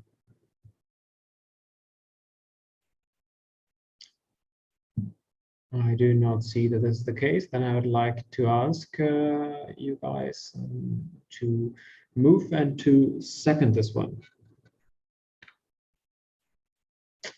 Alexei moves and Anaga seconds this motion. So the vote has been uploaded and you can start voting online. And we have one last motion to discuss, which is motion number 6 at point number 7F, the GSG membership. And I ask Justin to present this motion for within 3 minutes. Thank you. All right, thank you. So over the past couple of years, Ieps, as I mentioned, has led a coalition of student governments from around the world to create the global student government. So it might be a good idea for us to be a part of that so we could all have voting rights within the GSG in future years. So as I mentioned, this would allow each Iaps member to have a vote for the global student government executive in each of their elections as well. And actually, so we can all have a voice at that larger level. So along with all the other subject-based student governments, student unions, and other kind of student democracies around the world. So this motion would allow us to do that. We also have to contribute a little bit of membership fees to the GSG as well to make sure that it can function. So this would amount to about €1 per student, so per year. So we do have the amounts listed in the motion there. This motion would give I guess the executive committee the ability to increase membership fees by up to €1 for each of the memberships. So this would, if the executive committee decides to not increase some and just like take a cut, I guess, in terms of the revenue, that's up to them in terms of the membership fees. We're just kind of giving the elected representatives of Ieps a permission to increase all the membership fees by up to €1 per student. So folks may decide to, in the future, folks may decide to not increase it for each of the membership types that we have, but it's just there as an option. Thank you.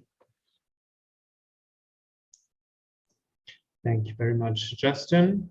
I would like ask everyone to make their motions or amendments or raise their hands for comments.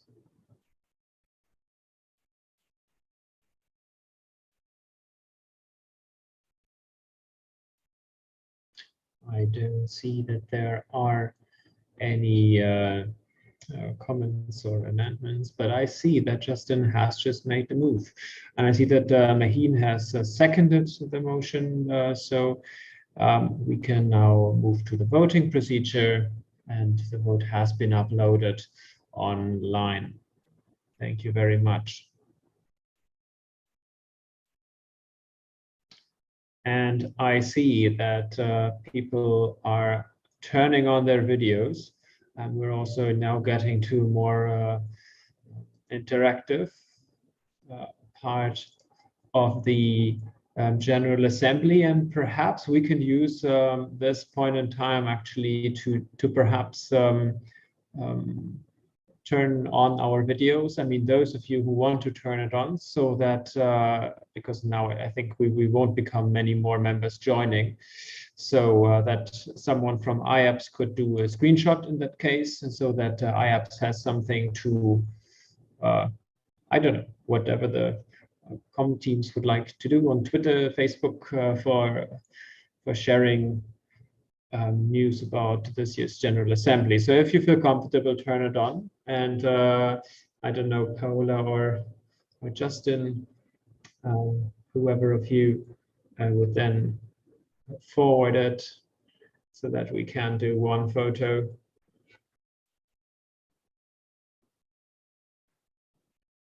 Great to see you there, Max.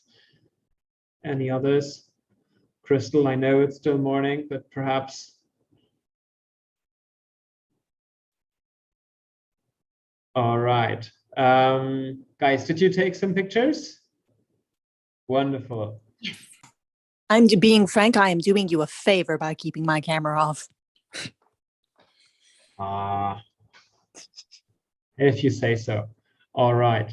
I think it would have been amazing to have you with us, though.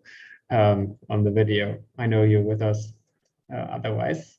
But all right, let us move forward then. We are coming to point number 8, which is elections, candidate presentations, questions, and voting. And we start with the position of the president. Not surprisingly, the Iaps president leads the organization and the executive committee. President directly oversees the International Cooperation Department and represents IAPSS externally. They chair the executive committee meetings. So for this, I see that there is one application by Ganesha Devani. And Ganesha, is she here with us right now? I can't see her. Justin, do you know where Ganesha is? She was in the meeting. I'm just going to message her. She was having some internet difficulty. All right. Yes, so the way we would proceed from now on would be to just move through all these positions, have presentations of, we don't have so many applications, so it seems quite manageable that we can keep it within, if everyone can keep it within 5 minutes, I think that would be fair, looking at how many positions there are on which we will vote. But we want this meeting to be as short as possible. And if Ganesha has some internet issues, let us just move to the next position and do the president position after that. So let us move to the Secretary General's position, whose job it is to oversee the internal communications and democratic processes, to lead the secretariat, and take organizational capacity during the general assemblies and for all membership issues. I see that Alexei Zareba has applied, and Alexei, I give the floor to you for the next 5 minutes. Please present your platform statement. Thanks, Tobias. I will be as brief as possible. We'll present my presentation will be 3 parts, just like my platform statement, which is available on the website. First, I will talk about achievements and what's been done.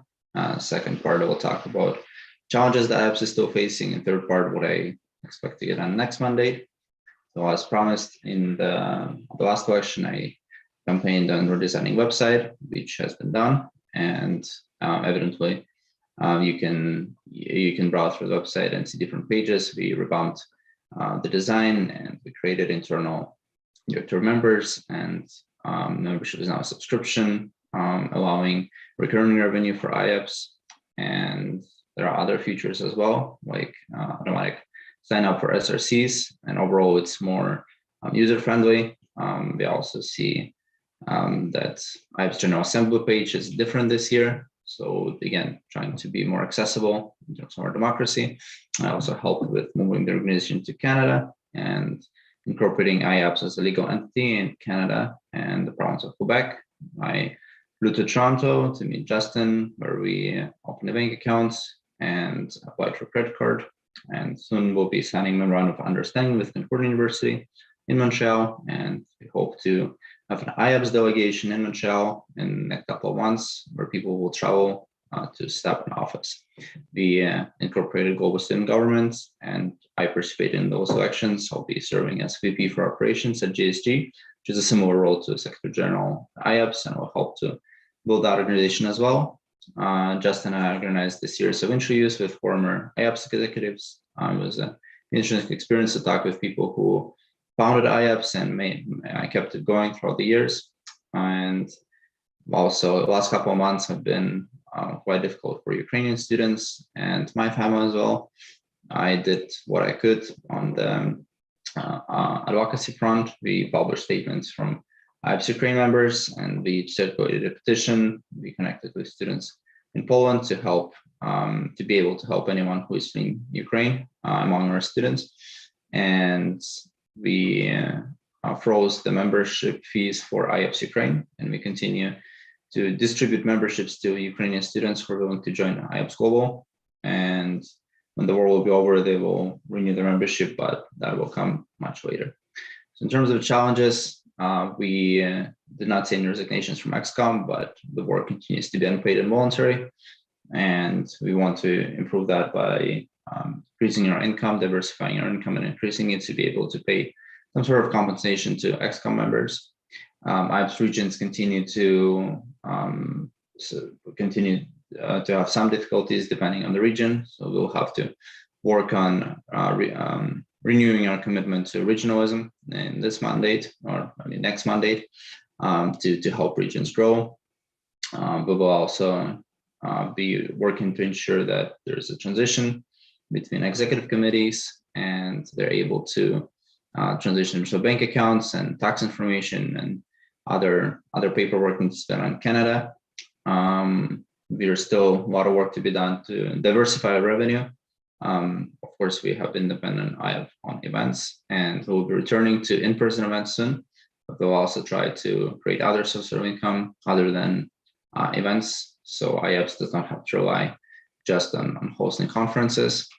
And for the goals, next mandate, I hope it's my last mandate, I will be a master's student at University of Montreal. So I continue to be a political science student, and while in Montreal, I will work to build an office and develop an office and hire volunteers and make sure someone picks up the torch after me and can continue to have the best tools to work as the Secretary General to whoever comes after me. So we'll create that foundation in terms of like having tax accountants and having good connections at important universities, so the transition can be completed in a timely manner every year.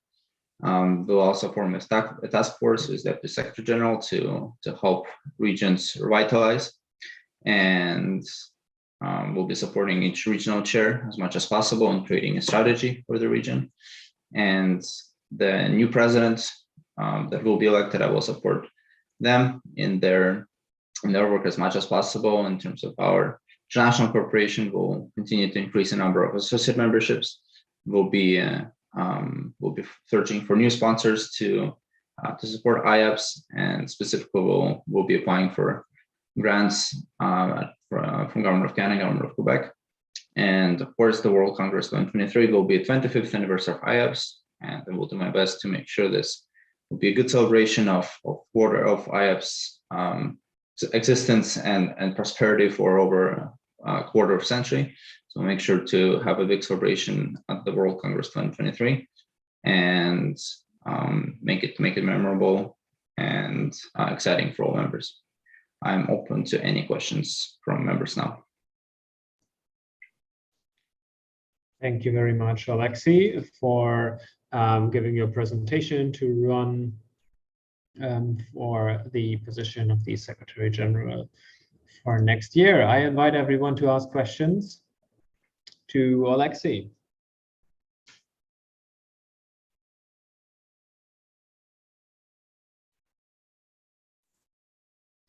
And I will read out Bulu Watif's comment. I indeed applaud your efforts in the past year, and particularly with the website. What would you do specifically to facilitate regions' use and engagement of the website in the coming year?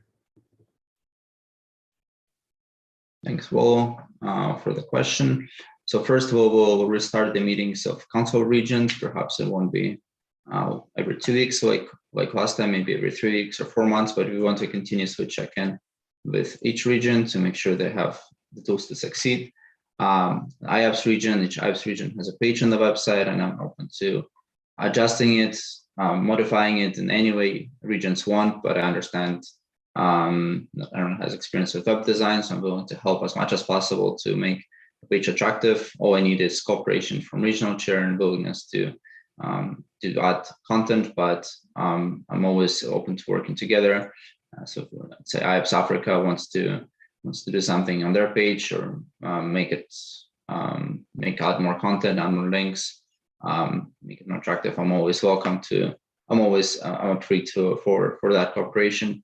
I'm also going to give access to the website if to regional chair if they want to learn how to edit the page. I'm open to teaching the basics of WordPress and editing, so regions can have more autonomy, so they don't have to reach out to me every time to edit something. They're welcome on the websites to edit their pages. In terms of also in regional engagement, we added an option to so when person registers, they can choose the region, and we can work with regions to so they can actually collect emails for their email list, so they can have regional newsletter, something IAPSS in Canada did during my mandate. We sent out monthly regional newsletters, so if any regional chair wants to collect email addresses from the region, they're also welcome to do so.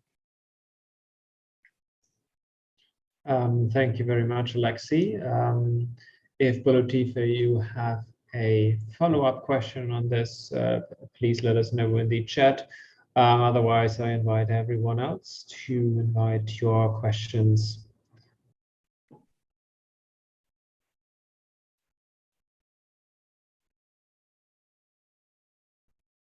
I do not see any further questions.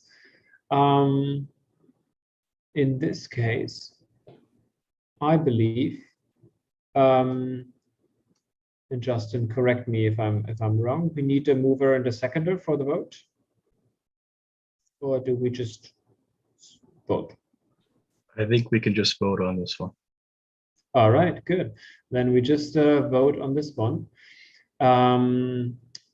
Please feel free to go online and cast your vote on the position of the Secretary General, which has one application by Alexei Zareba. And we move forward with the President position. I have been told that Ganesha is now with us. Ganesha, can you hear us?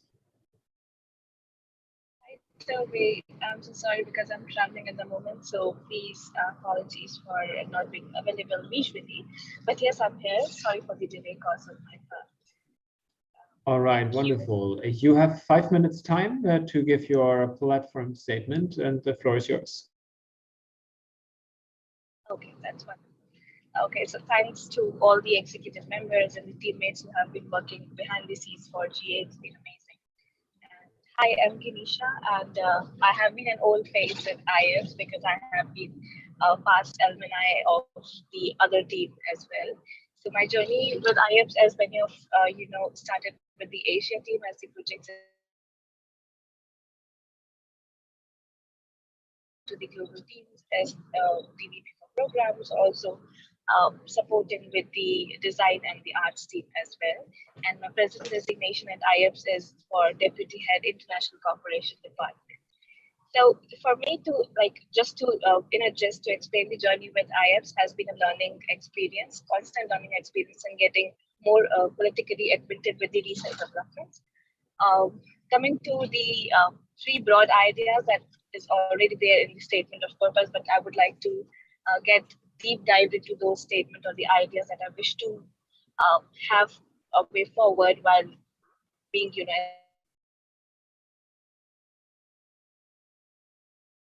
and need to learn to and sort of develop an idea and an ideology for the future of IAPSS. So first and the foremost aim that I wish to strengthen IAPSS as a community by giving more voices to the local associations. And this has to be in partnership with the regional hubs or the regional associations, which everyone can notice as the regional hubs, which are working in different continents. For example, Asia Pacific hubs or maybe Australian hubs. So these are active regional associations which are in partnership with the local student universities or associations. So my first and foremost target would be bringing those boards or those students from local associations on the same platform at IAPSS. Second, which is like more sort of a constructive or creating a safe space for all the political science and even the interdisciplinary students to engage and talk about the areas which they are not, you know, supposed to talk as a political science student. So creating a safe space for dialogues and also giving a way forward for their career path ahead in the related disciplines like public policy sectors or political science sectors or international diplomacy per se. So inviting experts and maybe universities, professors to give more guidance on the career path in the field, because most of the students of these disciplines are sort of unaware about the career path that they wish to pursue in these areas. That is second for the whole student community. And the last, but one of the most favorite part for me is to strengthen the team, which I wish to strengthen by including them in decision making and also creating as a IAPSS as a lovely space for them to participate and even engage with the colleagues, which are, for example, sitting across different nations or continents. So initiating different activities for the regional teams and also for the global team timely to ensure that they are all moving together to work for a good goal in general. So that's been my three goals while working as or to present as IAPSS president in near future if given the opportunity. And again, thanks Toby for giving me this chance to present the statement of purpose, and thanks to Justin and everyone.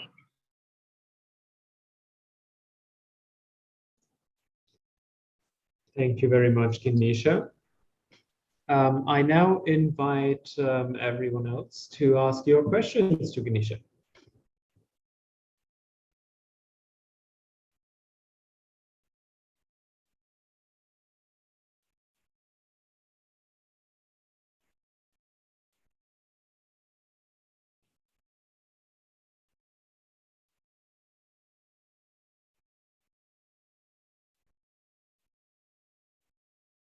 I do not see any questions.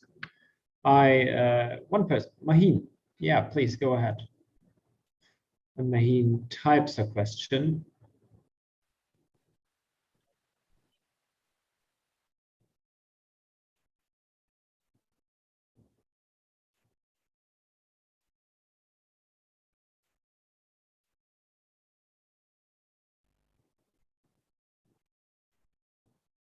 And please, everyone else, if you have other questions in your mind, please also get ready and prepare yours. So Maheen is asking, what is your strategy to involve new students? Ganesha. Great question, Maheen. So what I believe that the new students always say, always seek for the opportunities like IAPSS does offer. So to me, being a part of maybe university hubs and organizing career fair, where the students are in good amount or good strength, where they come to seek for advice on their career path or maybe with respect to choosing a suitable university or discipline as such. So that would be my target areas, career fair, and also the new universities, partnering with the universities which are stationed locally in a specific city or maybe in a specific country per se. So that would be the one, and also engaging with the regional teams to seek for more advice. So how to strategize the plan more locally to benefit more students who are in a specific city or continent. So that's the answer. Thank you so much, May, for your question. It's been a good question. Thank you very much, Ganesha. Bulu Batife is asking, what do you anticipate as challenges in the coming year if elected? And what do you think would most enhance the effectiveness and impact of regions? Thanks again, Bolo, for an interesting question again.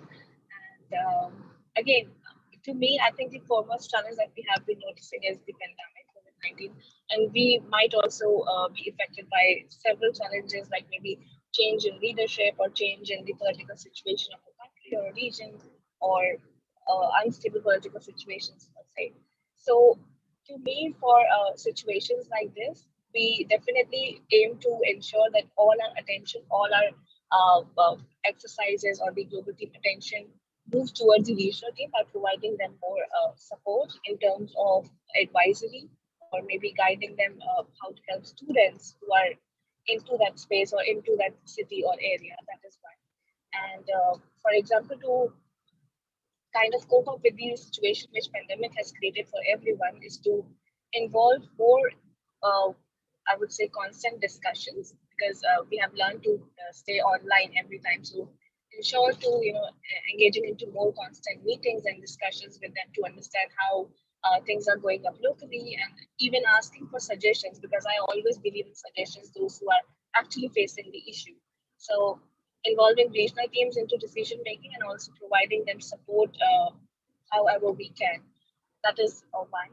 And to ensure effectiveness, that is another part which I think IAPSS has been doing a great job with that, be it every other regional chair or the regional team. But to ensure more effectiveness is again, maintaining a constant communication with the teams, and also ensuring that we have local representatives. That's the whole sole target, that we ensure that every student voice is being heard and they are locally represented, or even if they are in problem, they can talk about, they can discuss about the issue. So effectiveness is always ensured by communication, I believe. So that would be the key.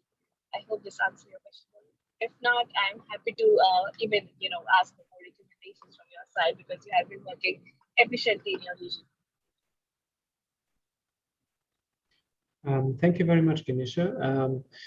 So if there are any follow-up questions by either of you, please let me know. And I'm also happy to accept any other new questions coming in.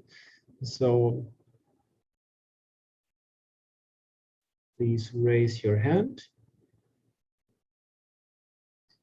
If that is not the case, then we will move forward to the vote, and I would like to ask Alexi to enable the voting process, and we will move forward to the position of the treasurer, who oversees the finances and leads the financial administration department.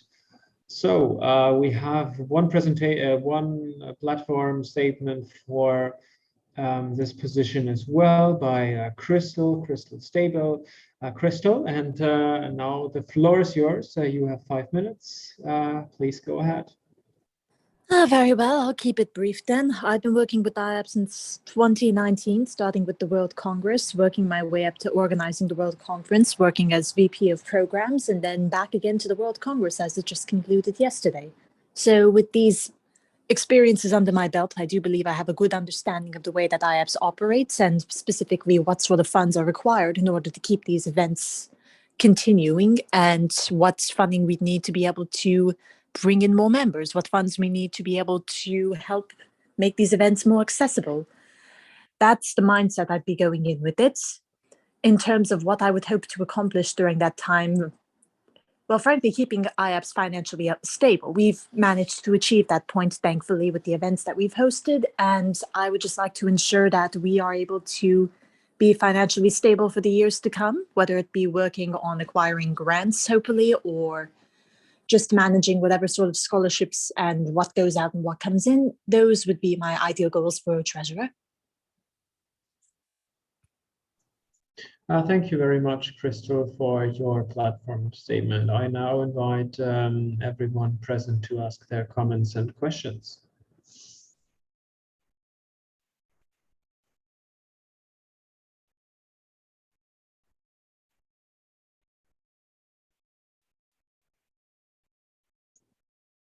I do not see any comments or questions. I will just wait for 15 more seconds, because I know that some of you currently prefer to type and therefore might need some time to interrupt that. Crystal, you just unmuted again. You have anything to add? No, just keeping it open in case questions come. All right.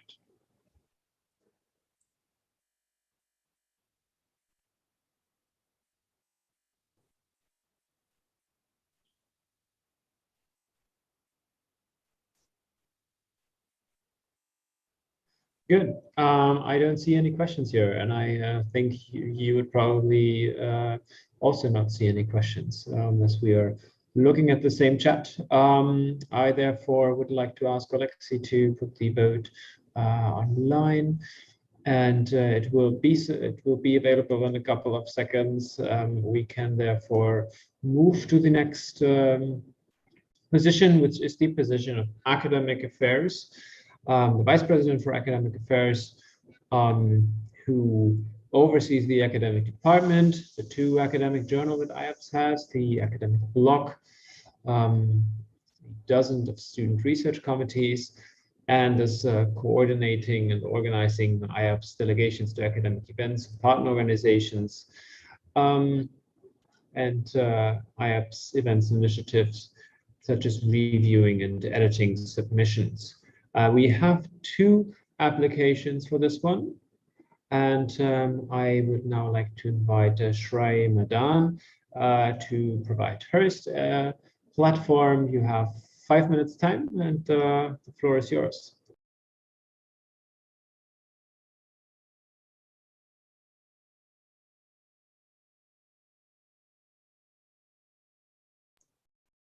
And I see that Shrai is not here, which means that we move to the second person who has applied for this position, which is Zinnia Aurora.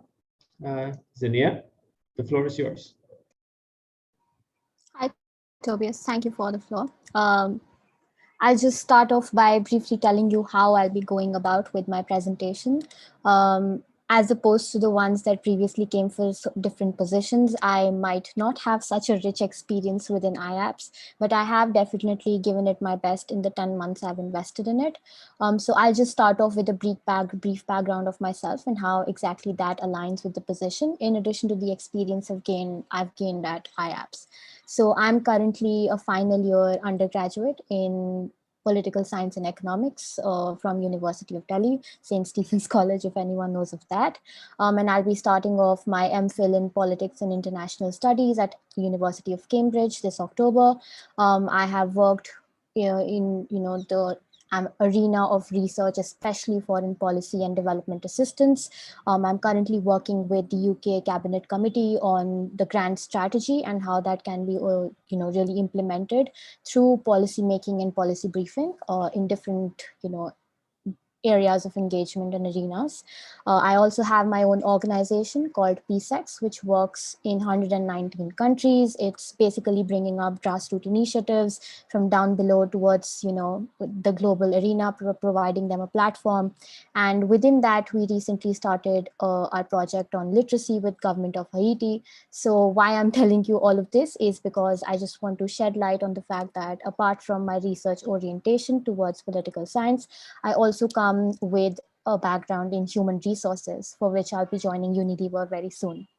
In terms of my work at IAPSS, I was initially made aware of IAPSS when I was invited as a speaker by IAPSS Oceania to talk about sustainable development. And thereafter, I started looking into IAPSS and I joined as the Deputy Head of Academic Affairs, which I'm currently handling. So that's the same department under Melis, who I would like to thank at this juncture, although she's not here, for her brilliant leadership skills. And I would hereafter like to take forward her vision of the department and add a few things here and there. So in terms of what I've been doing at IAPSS, first is trying to create certain management structures within the departments or sub-departments that I was handling at IAPSS, which would be in terms of a different view blog or certain, SRCs that I was dealing with, in terms of the brief experience that I had in terms of partnerships, which Justin, Max, and a few others were involved in, and in general working with the teams that were handling journals and, restructuring incentive structures, so on and so forth. I've also handled interns at IAPSS who worked in terms of, contributing to the World Congress themes, and although a very brief contribution, I also worked towards, the theme that was finally decided for the World Congress that ended yesterday under the great leadership of Crystal. In terms of the main focus that I want to initiate hereafter, that would firstly include, as I've mentioned, restructuring teams in the academic department to ensure interoperability, which is to say that, different SRCs, different regional chapters, different delegations that are going out, different journals, personnel involved in the editing teams, etc., they're able to contribute towards a singular movement of the academic department, which then ultimately leads to the progress of IAPSS as an organization.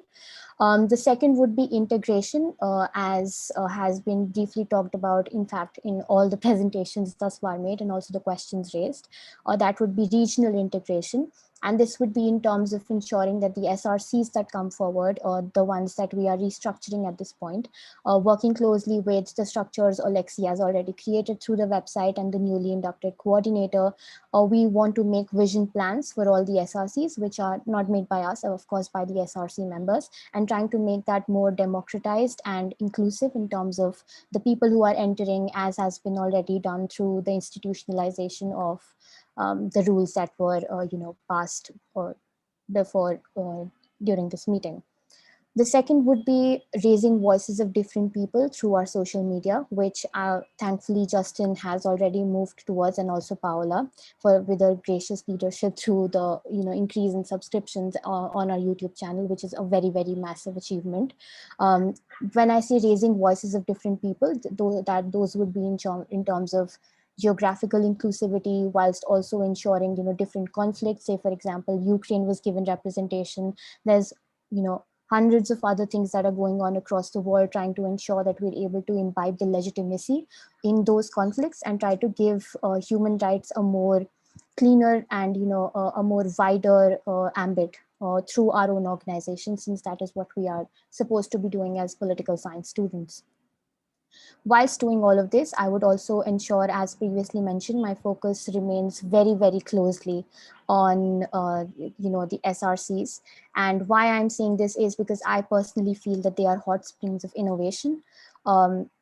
Since my own organization has been working through decentralized structures, I personally feel SRCs are the one area which can take IAPSS forward, not just in terms of research that comes up, the new research we're bringing in, but also in terms of the contributions to journals, making them more richly diverse, starting from different areas within political science itself, political theory, which is a bit contrary to political science, but political theory, for, international relations, conflict, state sovereignty, and different, transnational conflicts that are coming up, just trying to bring everything under one roof and ensuring the SRCs are able to look at all of this with the, large mandate that they will get after the passing of the rules that were thus made.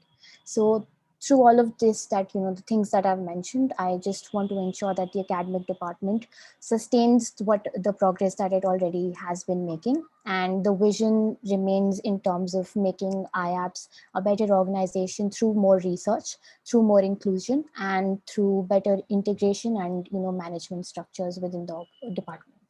So that's my presentation. Thank you so much for the floor. Thank you very much, Zinnia. And I now invite everyone else in the audience to ask your questions.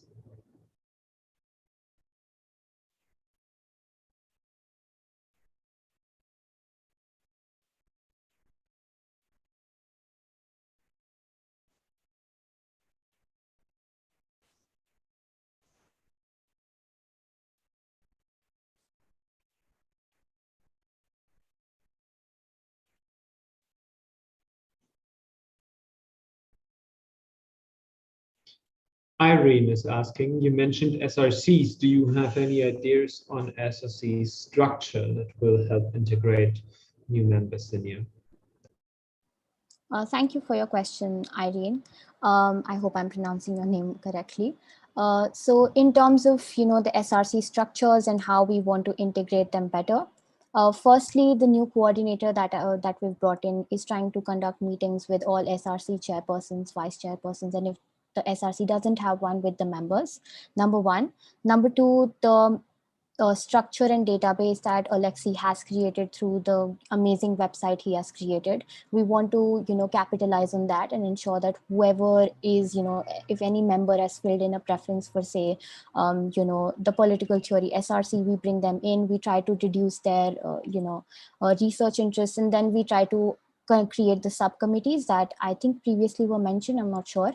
But the subcommittee structure is what we're banking upon. Number 3, I think, yes. Number 3 would be trying to ensure there's interoperability. So when I mention interoperability, that is providing, say, easier access to publishing whatever you've written upon, checks in the journals that we have, the blogs that we have. And if you feel that, there's a need to create a new SRC within, members from an SRC feel there's, more ambit to create a new committee in itself, making it easier for that, just providing you with an easier access to whatever it is that you want.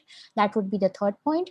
And the fourth point would be in terms of regional integration that I previously mentioned, which is to say, for example, my own research is focused in development assistance in the MENA region. So if I'm particularly interested in that, trying to ensure that the interests that I personally feel aren't, are underrepresented from that particular region, I'm able to bring them forward through my own research, through SRCs, so on and so forth.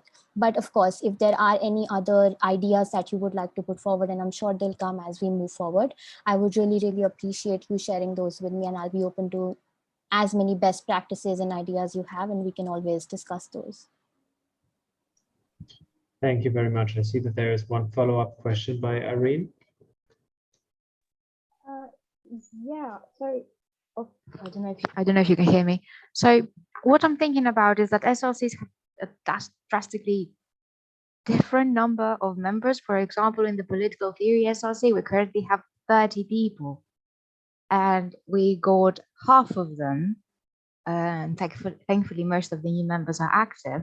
We got half of them because of the World Conference, but there was no structure to integrate them. And I don't think that the structure to integrate 30 people can be applied to an SRC with 5 or 10 people. Like, I'm not complaining we have that many members. I'm grateful, they're all great and they really deliver work.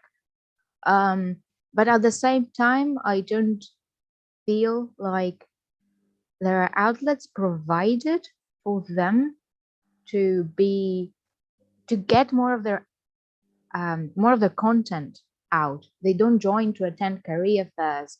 They don't join to necessarily network with people. They just join to have the support of an academic community. And because many of them are master's degree and even PhD candidates, they just want to have the environment where they could begin getting their content out there. So I'm really looking forward to seeing how we can accommodate so many people, or even having a very sudden influx of people, because I think we got 15 to 20 applications out of nowhere, and we kind of had to struggle to find a new format to work. I completely understand where you're coming from. So as you mentioned, there is inequality in terms of the number of members that join different SRCs. And that is why I think the idea of subcommittees was proposed previously, and which we are, kind of making way for as we move forward. So once subcommittees are created, and this does not have to happen in all SRCs, right?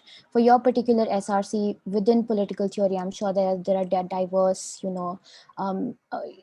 sub themes and topics we can look into. So those can be proposed, polls can be, held for your particular SRC, for example. And thereafter, when you talk about, integration, which I previously mentioned, and, it might seem that, it's a very difficult task, and yes, of course it is.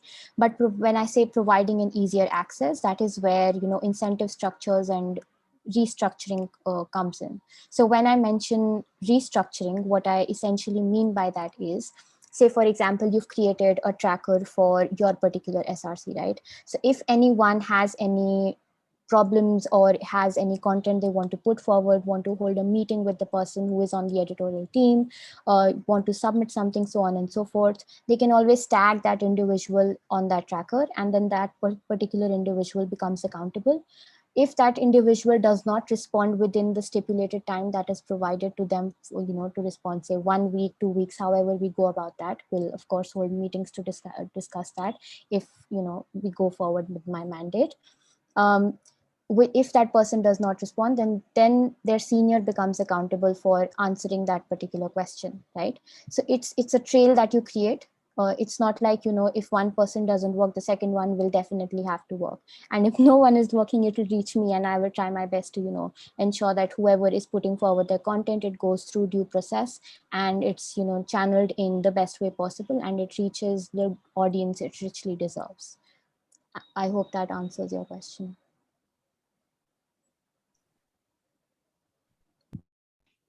Thank you very much, Zinnia. Aaron responds in the comment section that you did respond to the question. So thank you very much. I'm inviting others as well to ask your questions to Zinnia.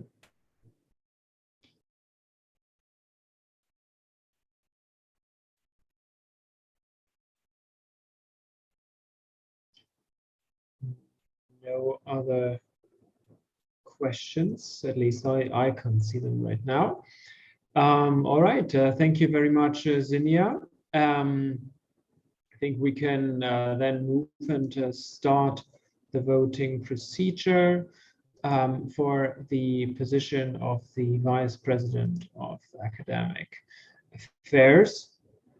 And we move forward to the Vice President for Programs. We have a vacancy there. No application has been uploaded. At least this is what I see. Justin, do you have anything new for me on this situation, or do we still have 0 applications? Yeah, we still have 0 applications, so we'll have to organize a by-election in the future to elect the vacant positions to their roles. So that would include VP for Programs and IAPSS USA and Canada Chair. All right, thank you very much. That is sad to hear, but in this case, we will need to move forward to the position of the Vice President for Public Affairs. This position oversees the public relations and communications activities, is responsible for managing social media and YouTube accounts, creating content, engaging students and promoting Ieps around the world, engaging with media, drafting press release, and responding to questions from members and external organizations. I see 1 application by Nadia Al-Kabariti, and I wonder, is Nadia with us? I see Paola shaking her head.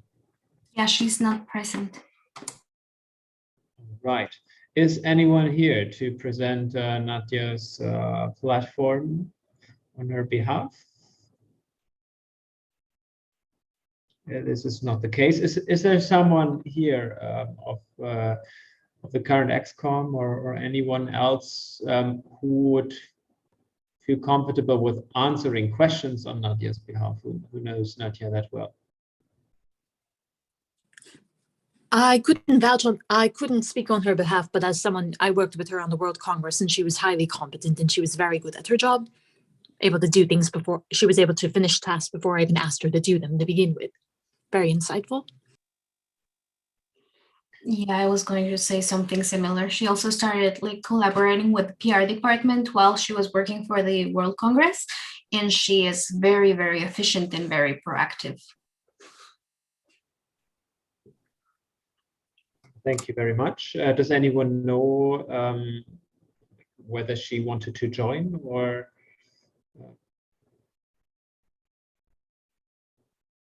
why she's not here? No idea. I wrote to her, but she has not replied. But yeah, no idea. She let me know that she is sick, so that I would assume that would be the reason. Probably, yeah. But she was very interested in being a part of IAPSS on that position. So. All right, thank you. So I would assume in this case we would move on if there are no questions or comments that anyone else wants to raise under this section.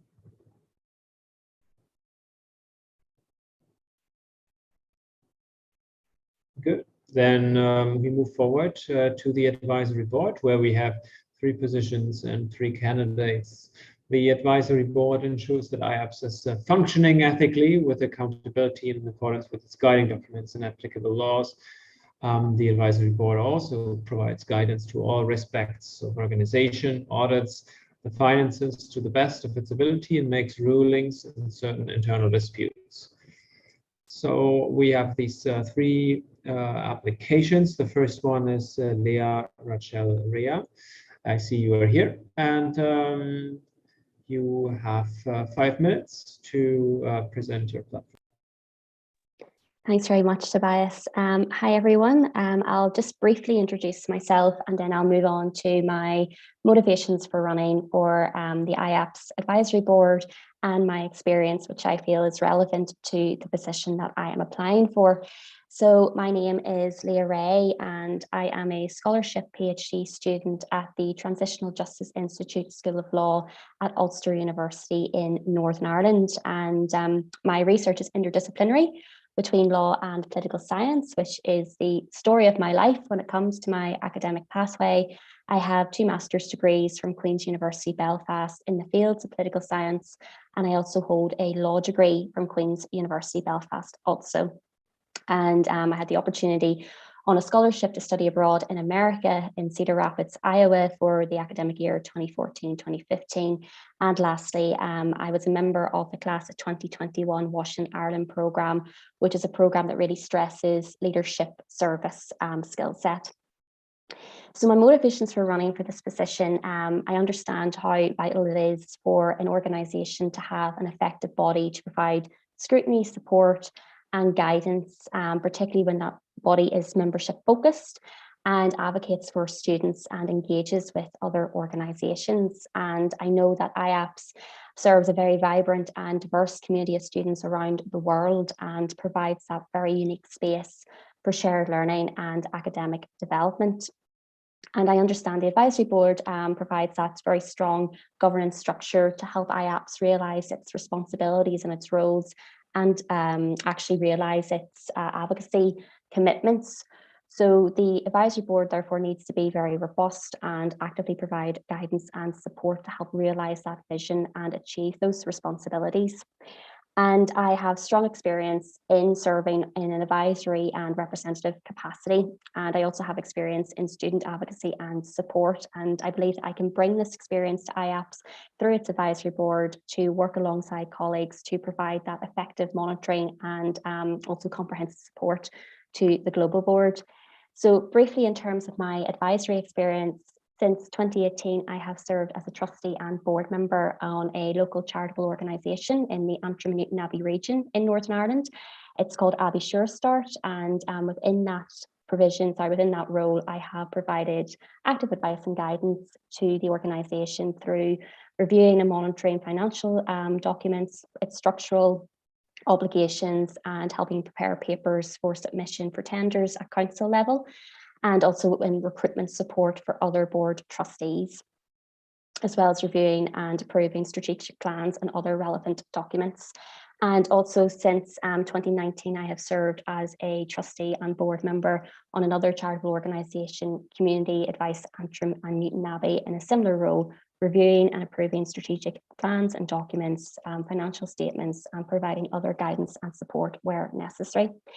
And in addition, since March this year, I have been serving as a member of the Secretariat at the University of Padova's Human Rights Centre to help deliver upon its goal of running the Padova Model UPR in November of this year, where I've been providing guidance and support in the delivery of the strategic purposes of that programme. And lastly, I do have extensive experience in the fields of student representation advocacy. I'm currently serving as the representative for all PhD researchers in the School of Law at Ulster University with our university's doctoral college, where we engage with senior staff to help provide support for all PhD researchers. And I also serve as an advocate and have lobbied for different aspects, such as payment of teaching assistants and providing advice and support with the coronavirus pandemic as well. And I also have had experience as a school representative for arts, humanities and social science students at Queen's University Belfast, and as a course representative for master's students at that university also. So I do feel I have the experience and the skill set which I can bring to IAPSS Advisory Board, working alongside colleagues to provide the guidance and support necessary to ensure the organisation complies with its responsibilities and works to the best of its ability to deliver on its responsibilities to the student membership. So I'm very happy to take any questions, and thank you for your listening for my presentation. Thank you very much, Leah, for your presentation. Let us, because of the nature of the advice report, which also has 3 positions, perhaps have all the 3 platform statements after each other and have the conversation on it jointly together. If that is all right with everyone. So I would therefore invite Maheen Shafiq to provide your platform statement. Please try to stay within 5 minutes. All right, hello. So thank you, Tobias, for giving me the platform.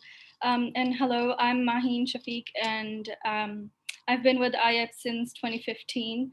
And I joined Ieps while being on a study trip to Berlin in 2015. And that was my first exposure to Ieps, a multicultural, multilingual, and multinational association. I've not seen another kind of association, such kind of association.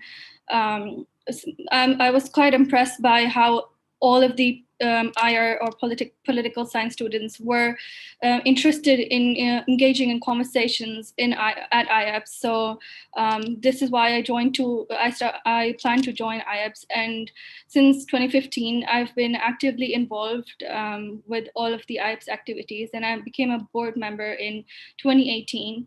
And at first I joined the PR department, which was initially Public Relations and International Cooperation department, as art and design coordinator. And from there onwards, I started to serve as deputy head at Department of Public Relations, which was renamed after.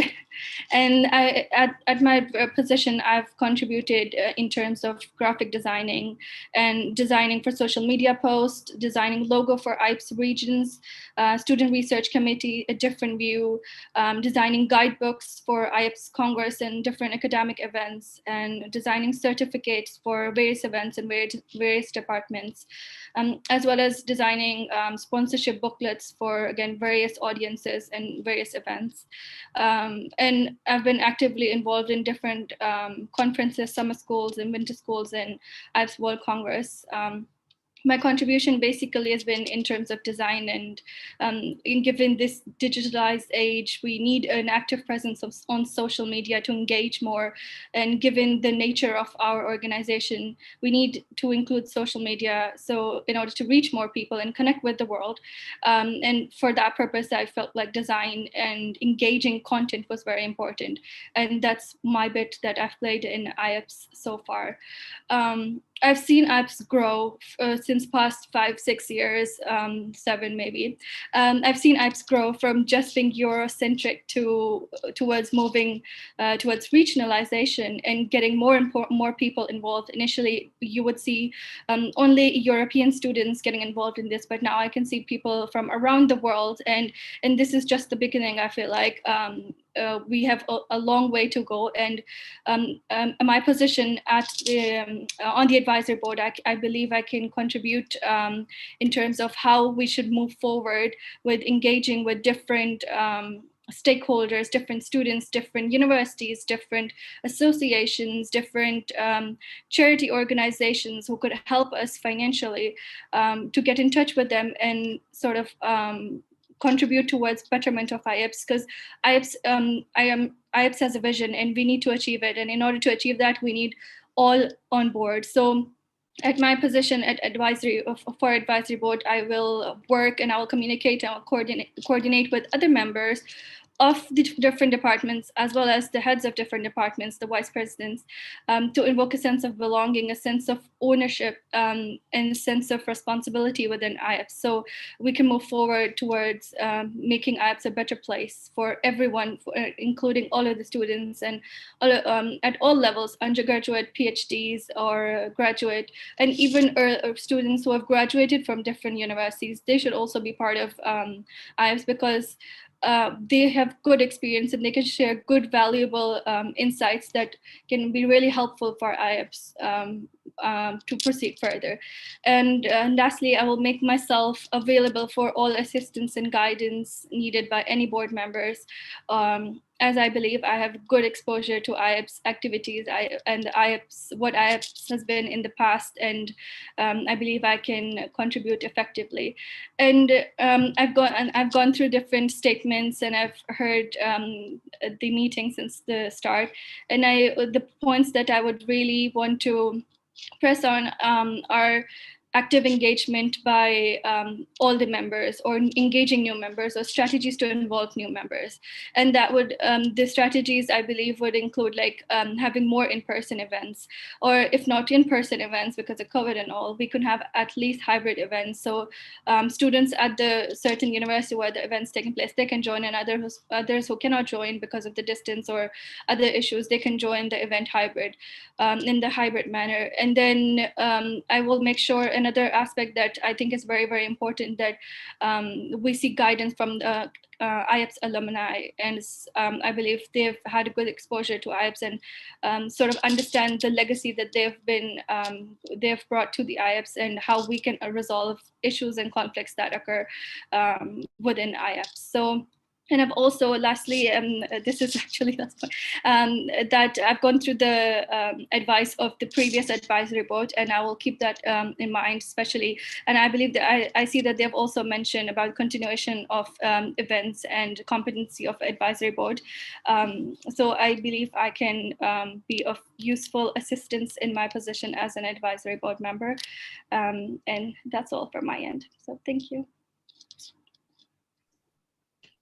Thank you very much, Maheen. And the third person, now my browser is not loading, but if I'm not mistaken, is Minya Shan. Yes, hi everyone. So I'll just give it really brief. Entered IAPSS last year with the World Congress, stayed, acted as a programs director, working together with Crystal, and then this year I was also one of the co-heads of this year's World Congress. So I have a background in political science. I will be starting a new studies next academic year, away from political science, but more into data science. But nevertheless, I really hope to bridge the two fields together. Really enjoyed my time at IAPSS, however, due to some uncertainties, I just don't really know what I wanted to do. So in terms of that, the advisory board seems like an ideal position for me, given that I was part of the World Congress as a finance coordinator, then programs coordinator, and also as a finance coordinator in other previous positions. Currently as an intern at the Court of Audit in the Netherlands, I have some experience with auditing, in this case, performance audits, but obviously the skills, I can apply them anywhere. So in terms of that, I would be able to offer advice in terms of finances, also programs and partnerships and interactions with other organizations. So yeah, if anyone has any questions, do let us know and we'll be happy to answer them. Thank you very much, Minya, for providing your platform statement in a very crisp format. We can now move forward to discussing the three applications, which are, to remember all of you, for up to 3 positions that have to be filled also in the advisory board. So even if all 3 run for the advisory board, that's not necessarily running against, but with each other. So in that sense, does anyone have a questions on one or more of the different applications?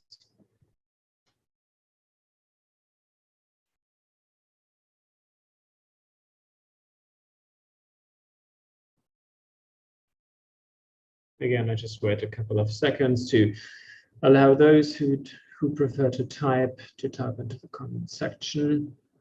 And afterwards, I hope you forgive me if I would again ask us to take a couple of minutes break.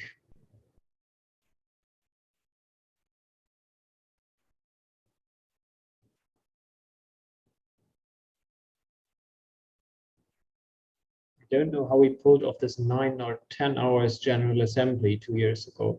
Now feels like 3 or 4 hours is completely enough. Good, there are no questions. So the online voting will be made available in basically now. And I thank you very much. Let us make another 10 minutes break and then come back to this place and resume to discuss the next elections. Thank you very much and see you soon.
would be fantastic if I can see all of you coming back in the next minute.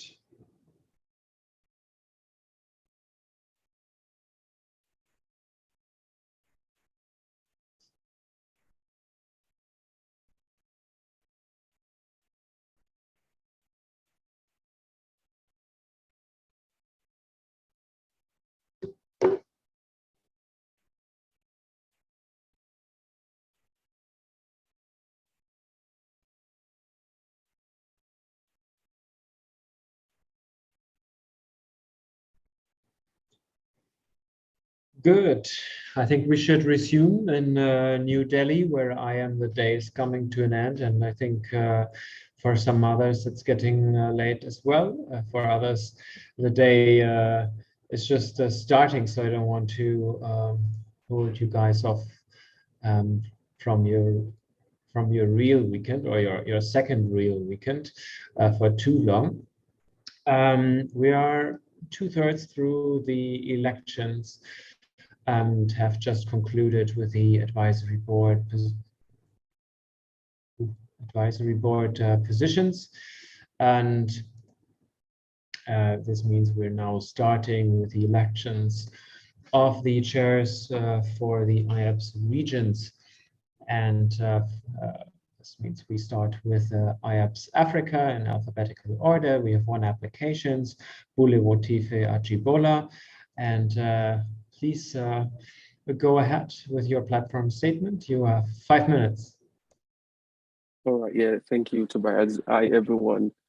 Yeah, my name is Ballot Ajibola, and it's good to be here again this time. Sometime last year, I was with us contesting when I presented my platform statement for the Africa chair position. Yeah, just a bit of background into my background in political science. I hold a bachelor's degree in political science from Nigeria and a master's degree in international development from the London School of Economics. And yeah, I think I'll just leave it at that. And my journey with IAPSS Africa dates to about 2 years. I joined in 2020 as Africa Projects and Events Coordinator, after which I contested for the Africa chair position. And again, I'm requesting for to renew this mandate for the coming year. I think basically, just to make this quite succinct, because my platform statement, I think, summarizes some of the things I would rather talk about. But in summary, the last 1 year has been quite interesting and quite a bit challenging, if I may say, because it's sort of exposed me to some of the challenges on the ground and what as opposed to what I anticipated at the start of the mandate, where I got exposed to what the challenges on the ground on the African continent are. This was further exacerbated and complicated by the COVID-19 pandemic and the fact that lots of students are across different countries in Africa are not able to go to school, and so there were limitations in terms of the opportunities to engage students. So this was quite constituted a lot of challenge for us and for the extent to which we could really drive some of our agenda.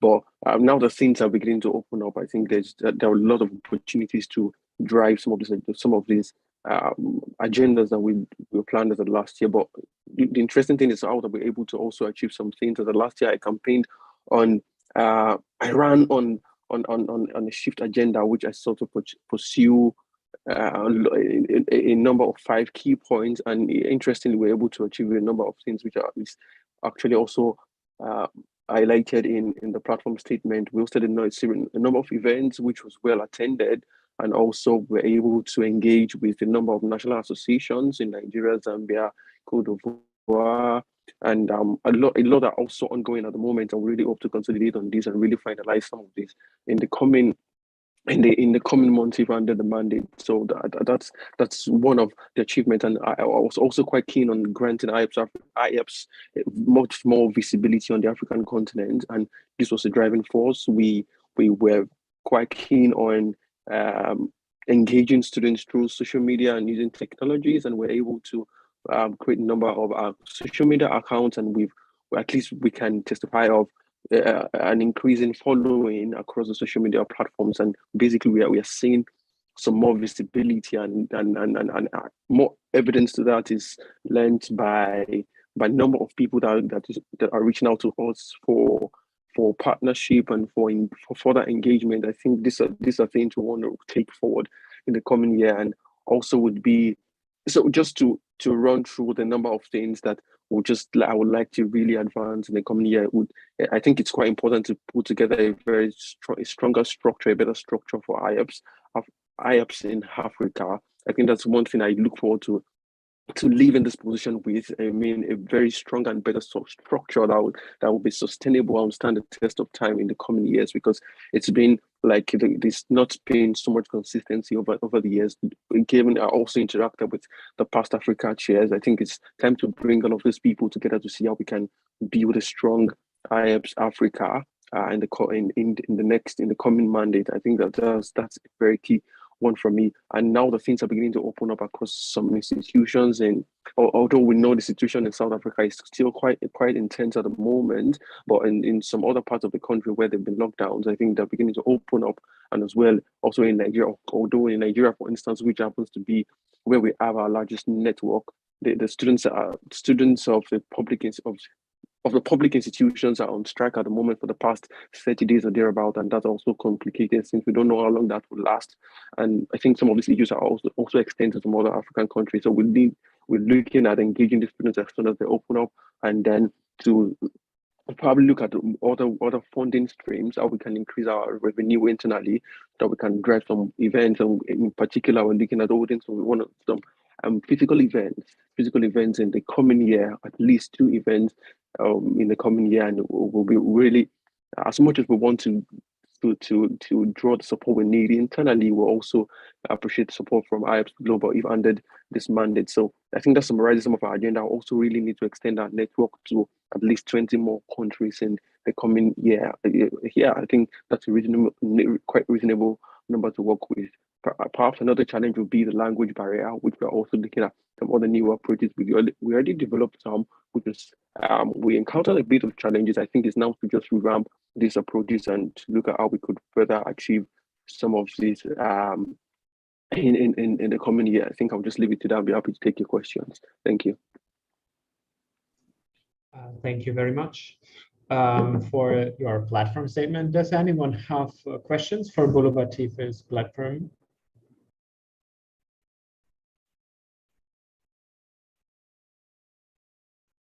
This is the chance.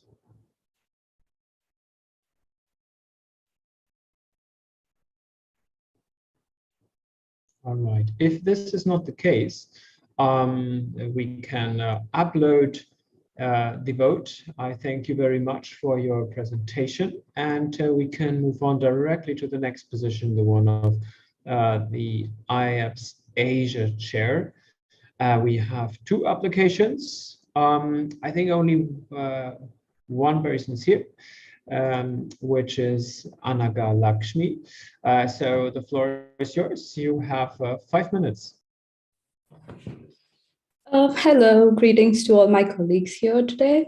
Thank you for giving me this opportunity to represent IAPSS Asia. To begin with, I would like to quickly introduce myself.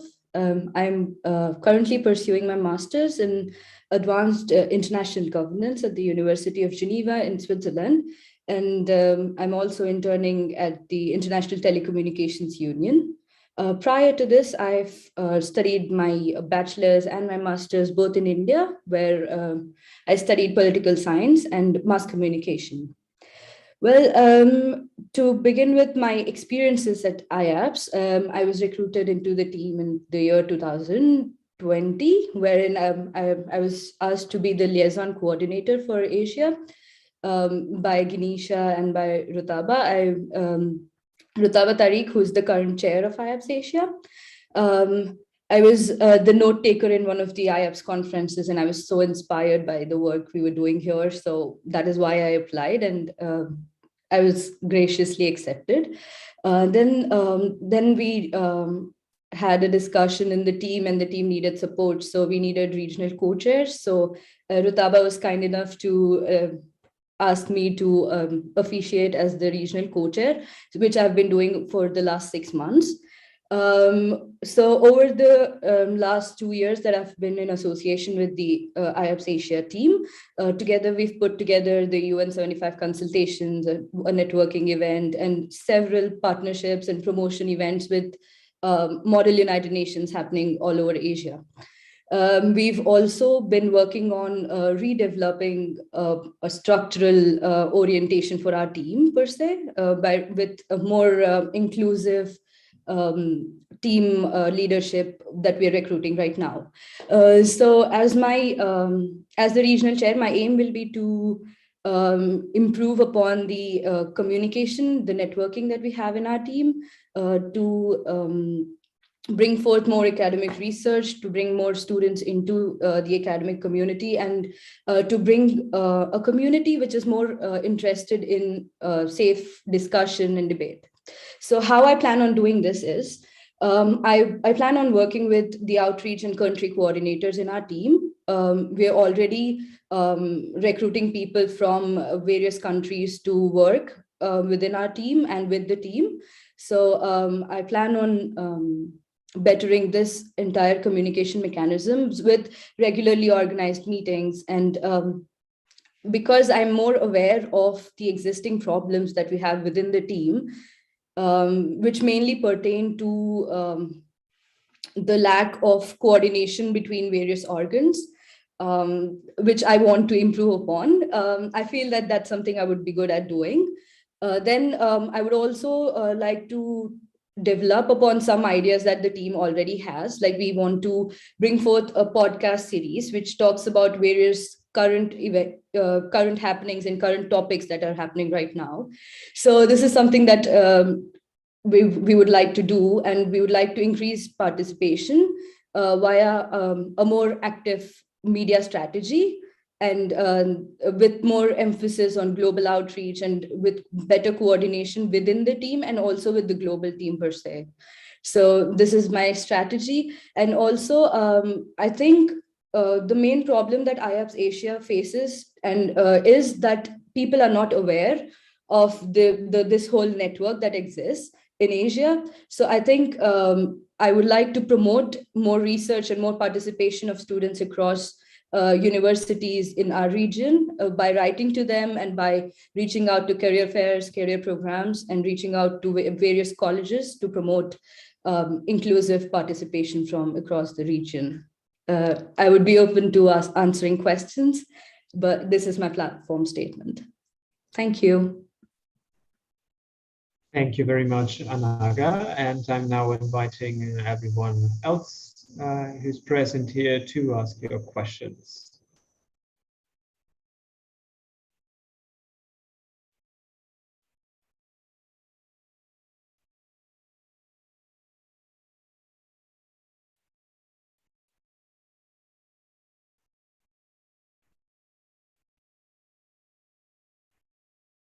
I do not see any questions. So in this case, thank you again very much for your presentation, and we move on to the position of the IAPSS Europe chair. There's one application by Roberto Naknes.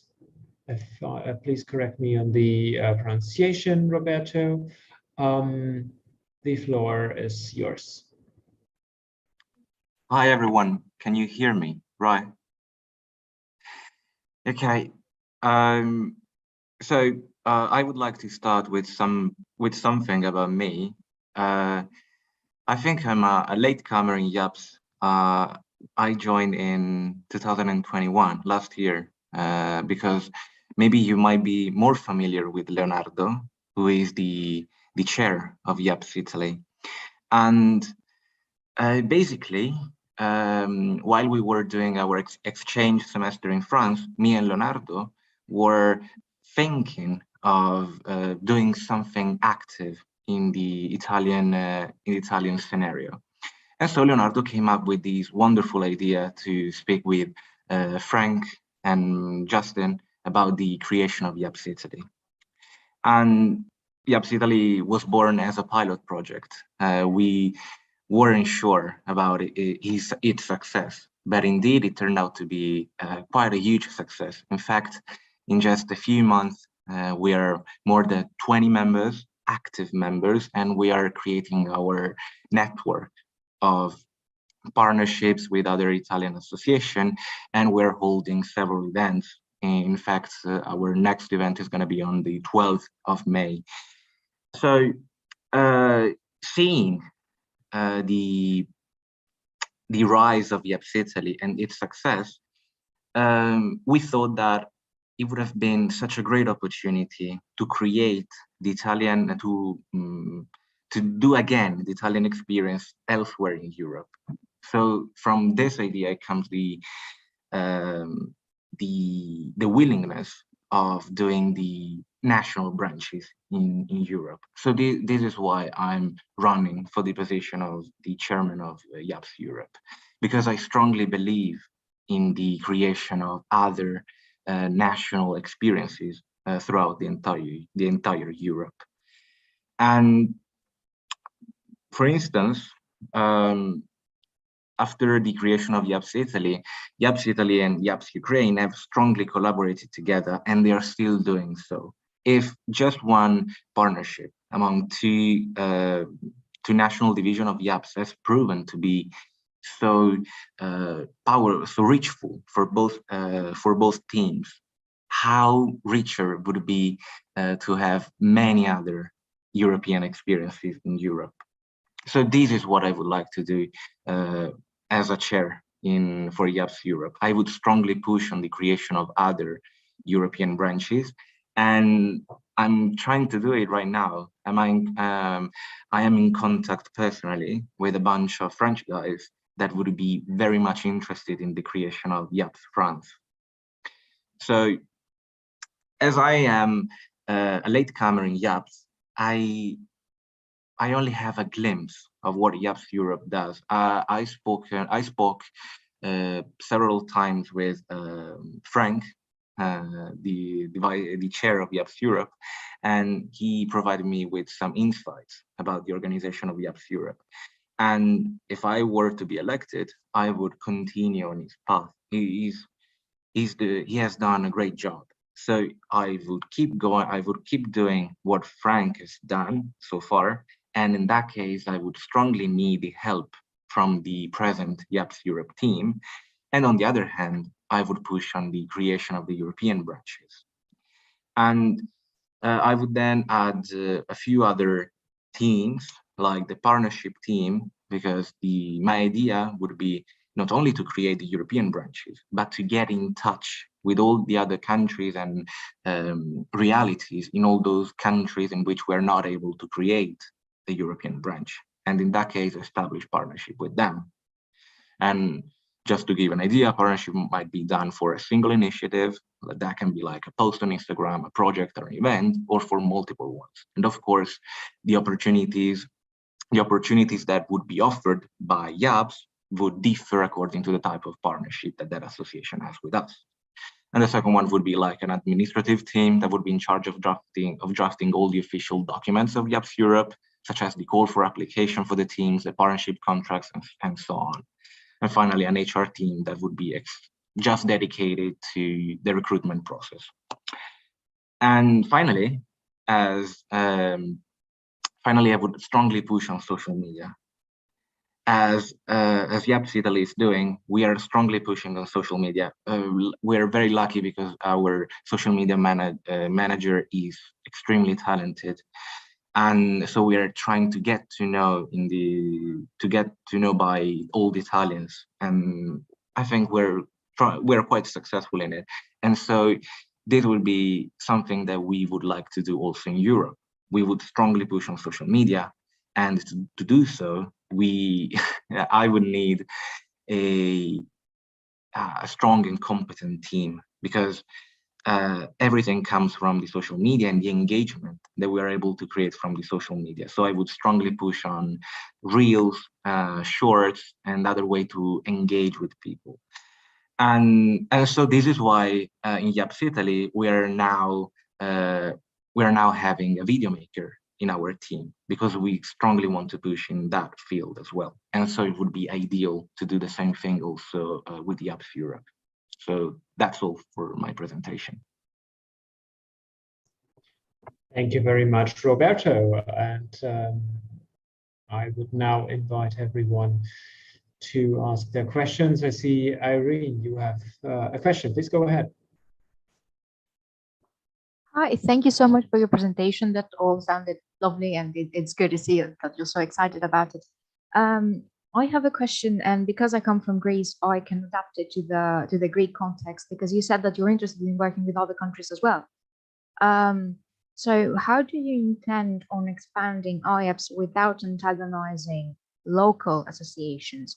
For example, right now in Greece, we have the Student Association for International Relations, for Foreign Affairs, however they're called, and we have the Hellenic Association for Political Science, and they have a student branch. So if you try to introduce Iaps, that might create a big conflict in creating yet another association that kind of does the same thing. So have you thought of that, and how would you deal with this? The role of Iaps is not to be in antagonistic position with any association whatsoever. So we are not wanting to replace other association. The point of creating a national branch is to give opportunity, to create networks, to do projects, to enhance a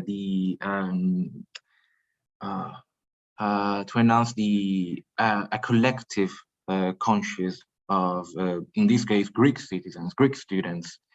And if there is no solid ground to create a national division of Iaps Greece, if that is the case, well, we're not going to do it. We are going to see other ways, like I was saying, doing partnership, like trying to collaborate with this local association for an event in Greece using the Ieps flag, or for instance.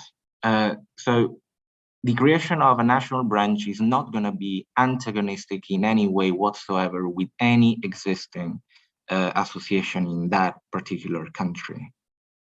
It is just a new opportunity that is offered to it, to the citizens of that particular country. Also because the creation of a national branch is not going to be limited to the country by itself. The fact of having a national branch is useful because it makes you into contact with the other European branches, with what the Iaps Europe does by its own, and with what Iaps Global does. So it is a layer after layer of opportunities that are offered to political science students and to anyone who is interested in the political science field.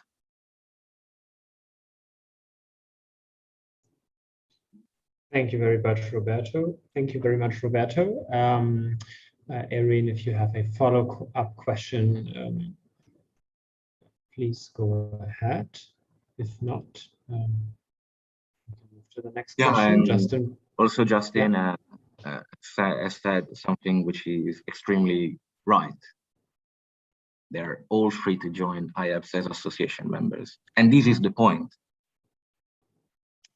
of my old plan.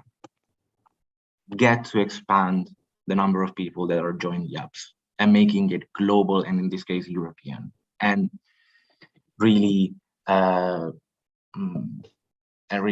mean, it is on the tip of my tongue. I cannot come up with a word right now, but I mean, like, okay, thanks to you. No, I mean, I think I'm done with my intervention. Yeah, sorry.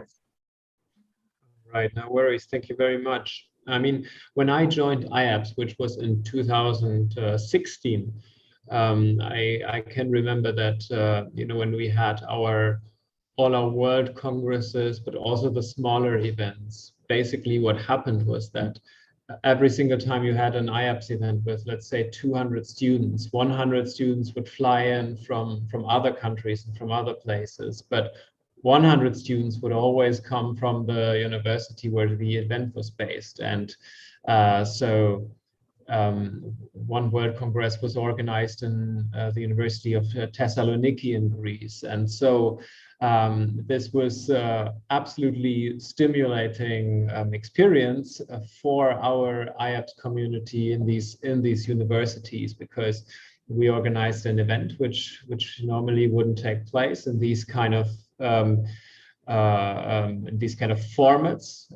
Like there are not many organizations that host political science students conferences to the extent that IAPSS does, and we could connect the at that point European Association very much with local universities. But of course, keeping these ties intact will be and will remain much on the agenda of all of you guys in the next years.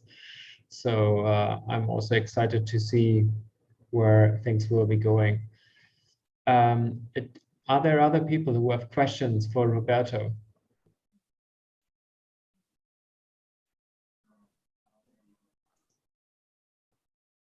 Wonderful, then we can move onwards to the position of IAPSS Latin America and the Caribbean chair. We have one application, and the application is by Carla Alvarado. I haven't seen Carla here. Does anyone feel entitled to say what why Carla's not here, or you don't have to say why she's not here, that it's not of interest to us, but whether she has indicated that she cannot participate.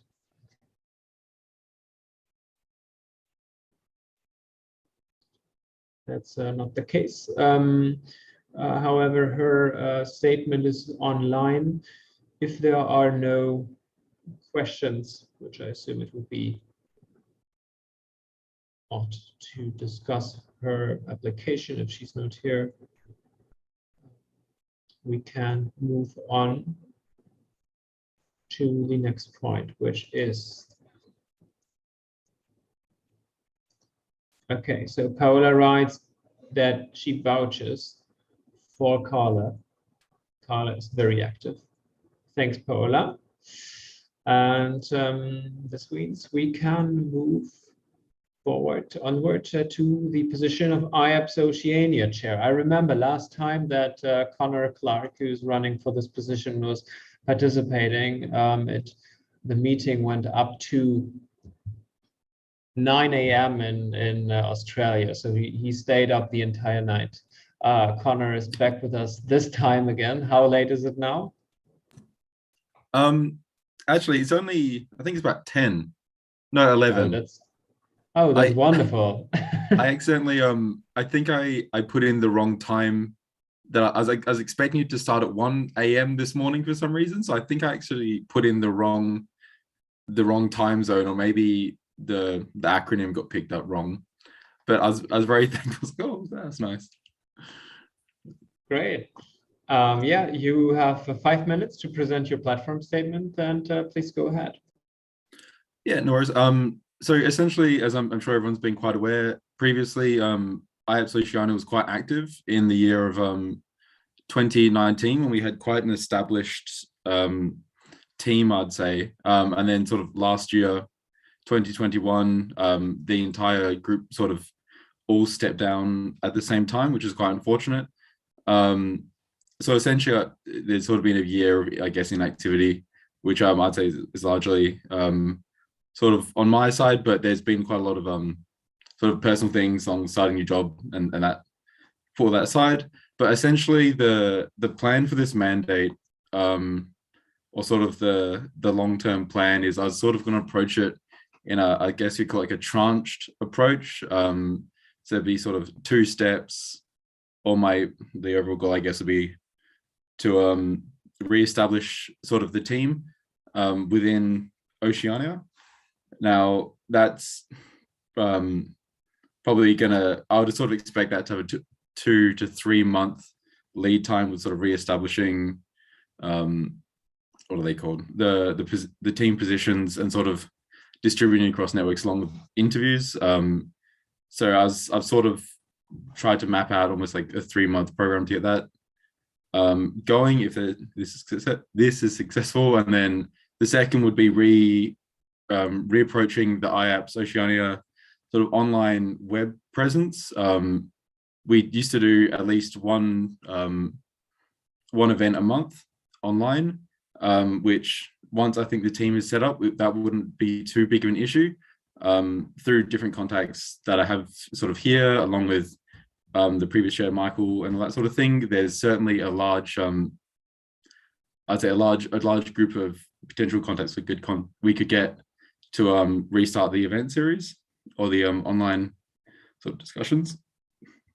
But essentially that was sort of the process, and I think a lot of it will be focusing on sort of getting that team back together, or at least a few more people. There has been some interest from different individuals sort of across Australia, but as far as I know, there's sort of been a bit of a hesitancy to apply for the chair position just due to being unfamiliar with the organization, or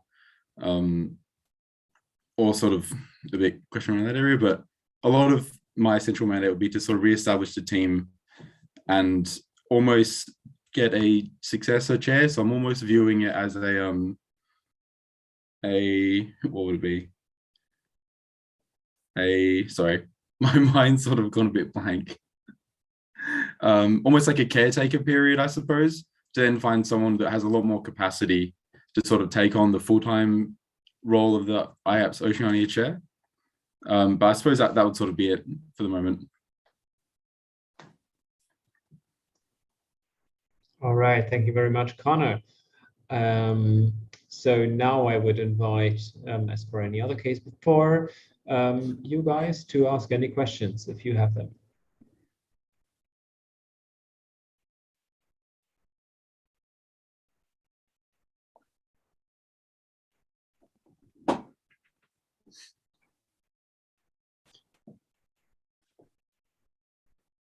I do not see any questions, and I think you would also not see any questions.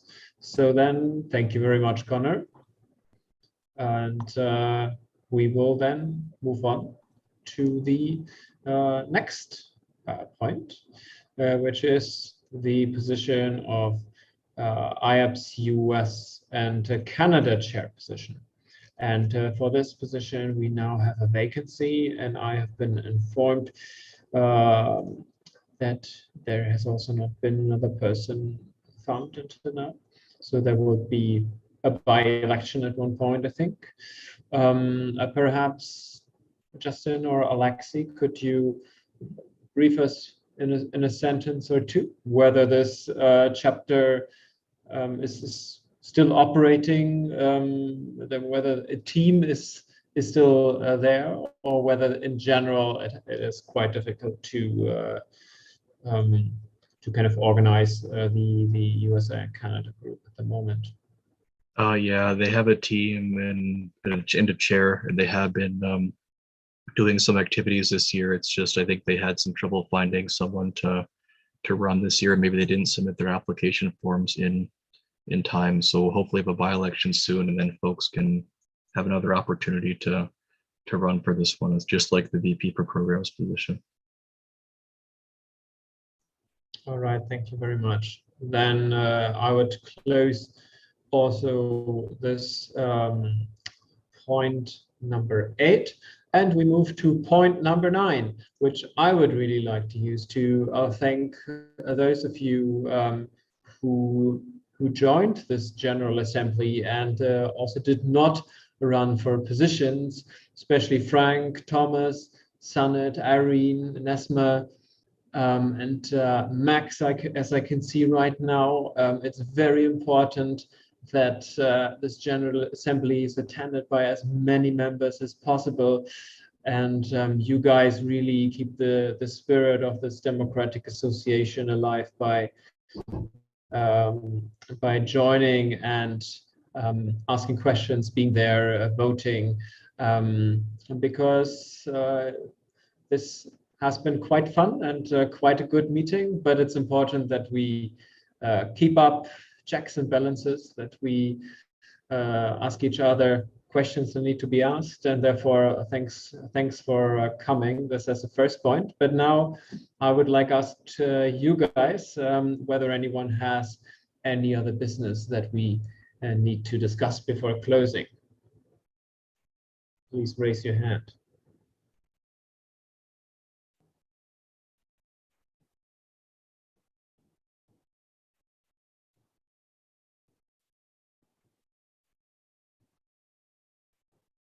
Before closing, yeah, Frank, please go ahead.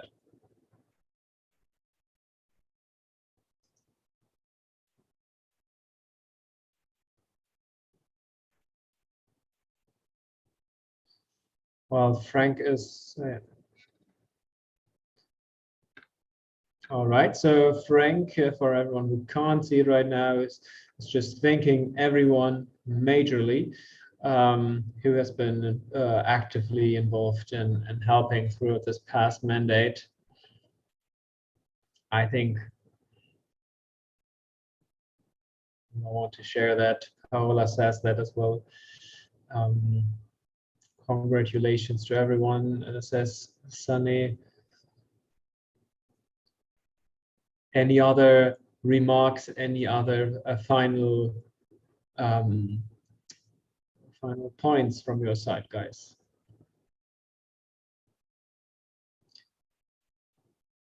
If that is not the case, then I would like to thank all of you for being there, for being so patient with me this morning, this afternoon, and this evening. It has been a great pleasure to join.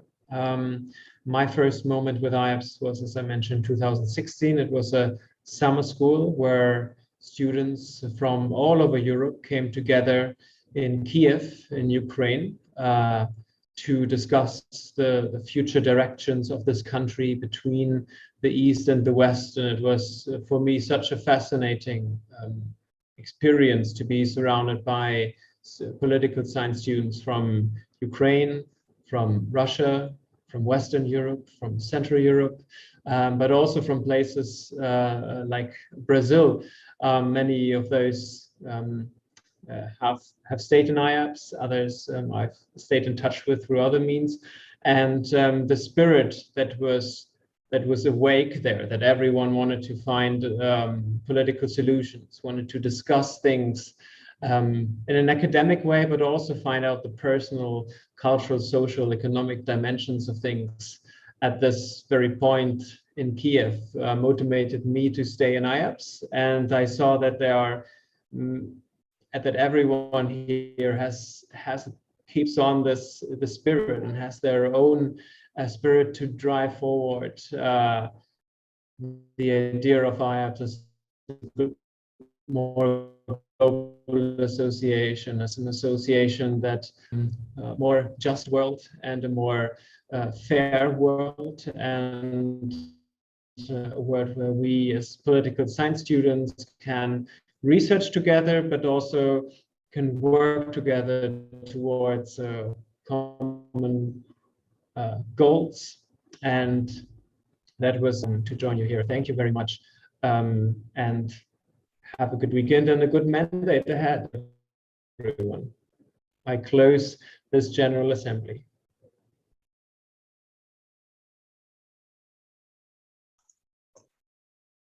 All right, thank you, Toby, and thank you, everyone. So, yeah, I guess we're just gonna do some stuff for the minutes here to make sure that these chat logs are preserved, and then, but yeah, have a good night or day or whatever.